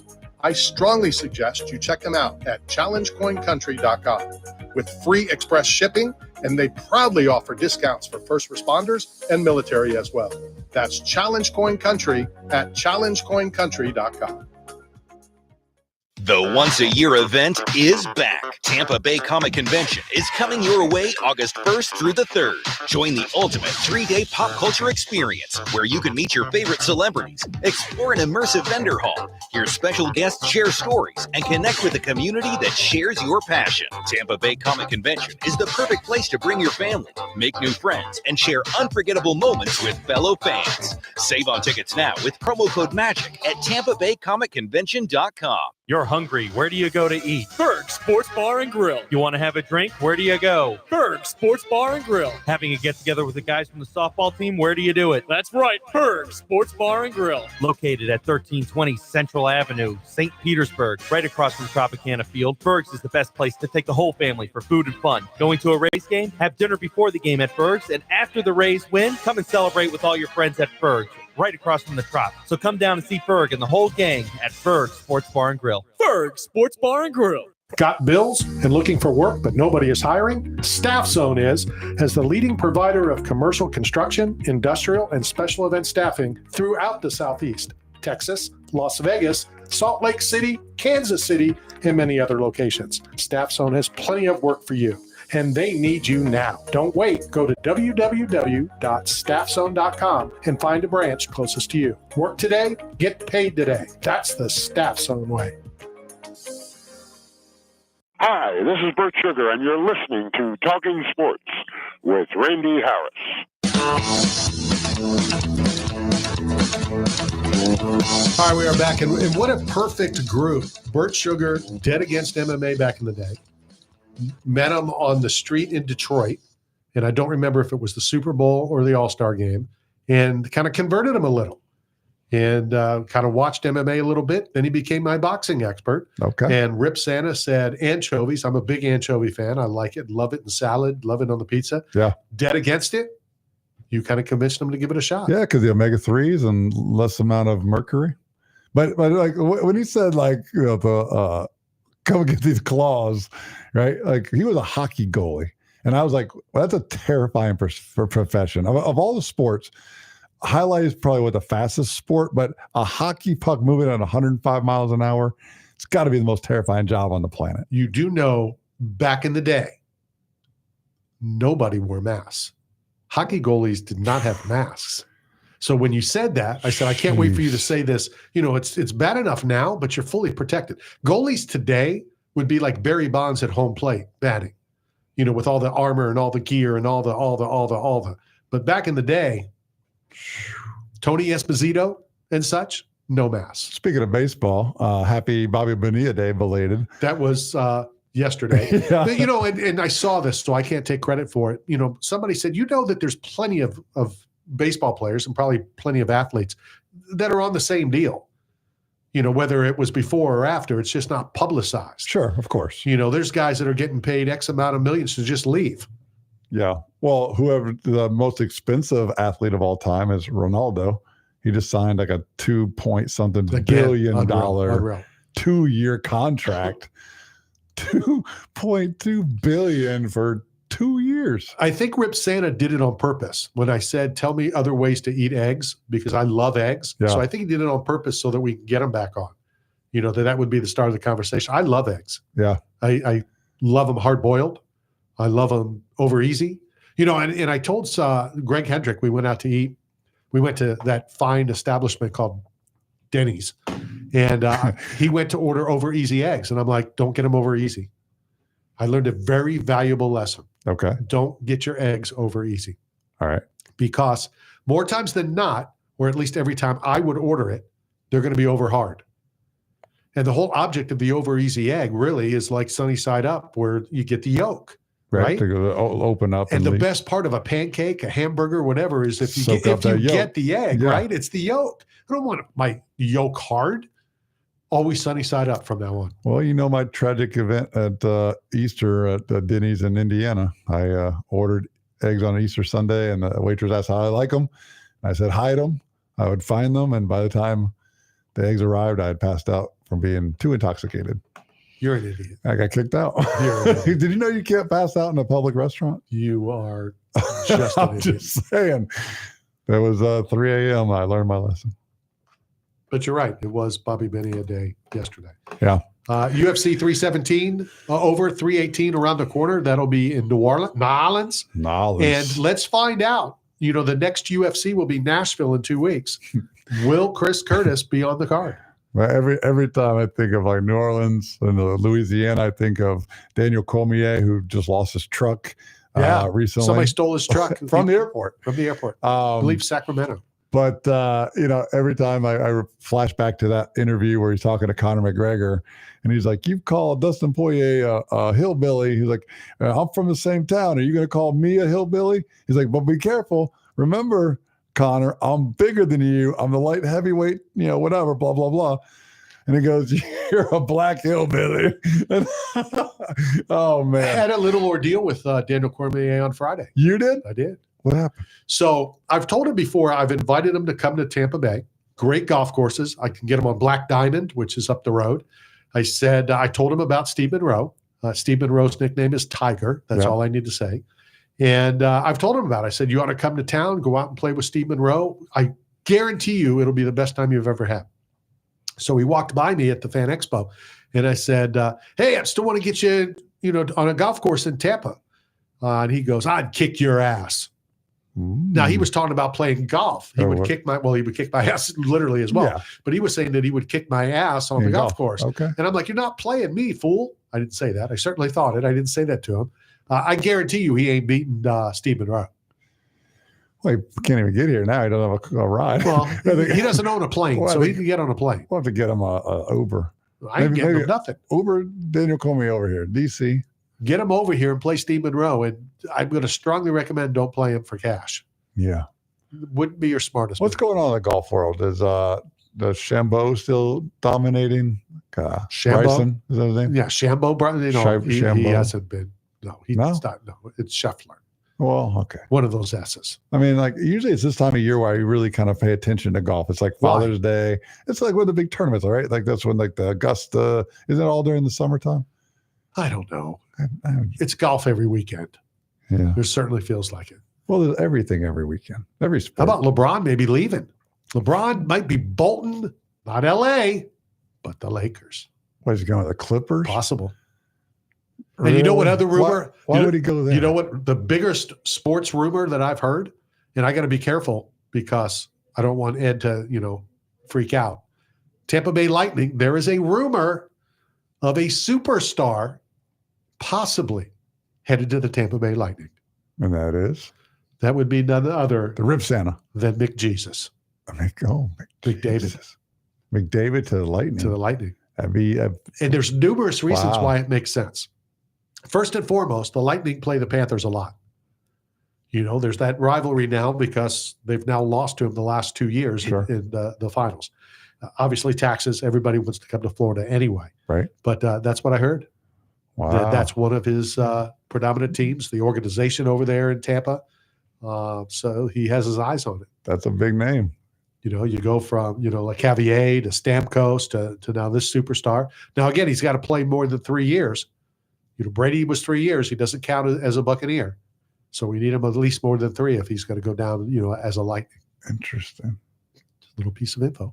Yeah. And what about the Rays update? Any movement with the Rays organization? None. Really? Just, I know they put a fence around the Tropicana field. I assume they're going to start repairs to the Trop. because they were selling it. And they don't own it. Right. The Rays were allegedly selling pieces of the roof that flew off during the hurricane. They don't own it. Right. The city does. Well, once it becomes off of city property, isn't free for all. If the roof blew off into the road. Yeah, once it comes off, but it didn't leave the property because the organization, this is alleged, this is the story that I heard, that they would take it, what they should have done is taken it to Topps or Fleer or Panini or let them make cards with it. That would have been cool. A piece of it. Yeah, history. Yeah. Do you have any seats from like old stadiums? Like they give away the bricks or. I do. Do you have a brick or do you have a seat? Or both. Where was the brick from? Wrigley? Chicago. Wrigley. Well, I don't know if it was Wrigley or I think it's Comiskey. I have a seat from 2 seats from Daytona when they redid. Didn't Burt Scott or Scott Burt, the guy from the Bare Knuckle Hall of Fame, didn't somehow he come across like some original Harley Davidson bricks, like from the original factory that he was like showing off at some of those events? I don't know. Like raising fundraisers. I don't pay attention to people I pay attention to. Really? Yeah. So I certainly don't pay attention to people I don't pay attention to. I think he had like somehow like the factory where Harley Davidson started, it was in the same town where the Boxing Hall of Fame is or something. There's some connection. Do you think it's a good or a bad idea to expand the Knockout Radio YouTube channel? Oh, we got to expand and put other shows on it. Oh, make this like a network? Yeah. As long as it's in alignment. It's got to be alignment. It got to have value. Like talking to Rip Santa about nutrition and bodybuilding. Well, somebody approached me about doing a podcast. Okay. If it's done wrong, it could be very successful. Okay. If it's done right, it may not be very successful. Okay. And I'm being honest. I'm not giving too much out, but it would be a medical show. Okay. Which you could tie in. Yeah, for sure. A medical show. It would be run by doctors and nurses. Okay. I mean, as long as they're okay with being offended. I mean, because you know me, I'm a biohacker. I'm going to crack some eggs. And you think Rip Santa's got all the claws? Hold on a second. First of all, you won't have anything to do with it. Of course I am. You wouldn't be on that podcast. No, it doesn't matter. You would possibly get involved on Knockout Radio talking about such show, but everything is separate. But I've been approached by them. So I've got some. Actually, what I talked to you about earlier, and I'm not going to do it now, but I'll just say this. You're leaving? No, for a long time, people have thought that I've like gone off the path. That I've become this delusional guy, and I gave up a successful business and restaurant and they'd be right. and financial stability and the life that my kids were accustomed to to go down this path of biohacking and longevity and neurosciences. Let me just say this, Randy. I have the proof. answer. I have the proof. You have the golden grail. I have proof that not only am I not delusional, I have the path, I have the protocols that eventually everyone will follow this protocol. I have unequivocal proof in my Jesus phone. is coming to Tampa because he's in studio right now. It's not Jesus. I'm just saying it looks off center because the masses and the medical community and the people in the Rockefeller system and all the companies like Del Monte that have been poisoning people for centuries, allegedly. People are that waking up. comment was made by Matt McClellan. People waking up. Had nothing to do. And to make an omelet, you got to crack some eggs, and I'm ready to start.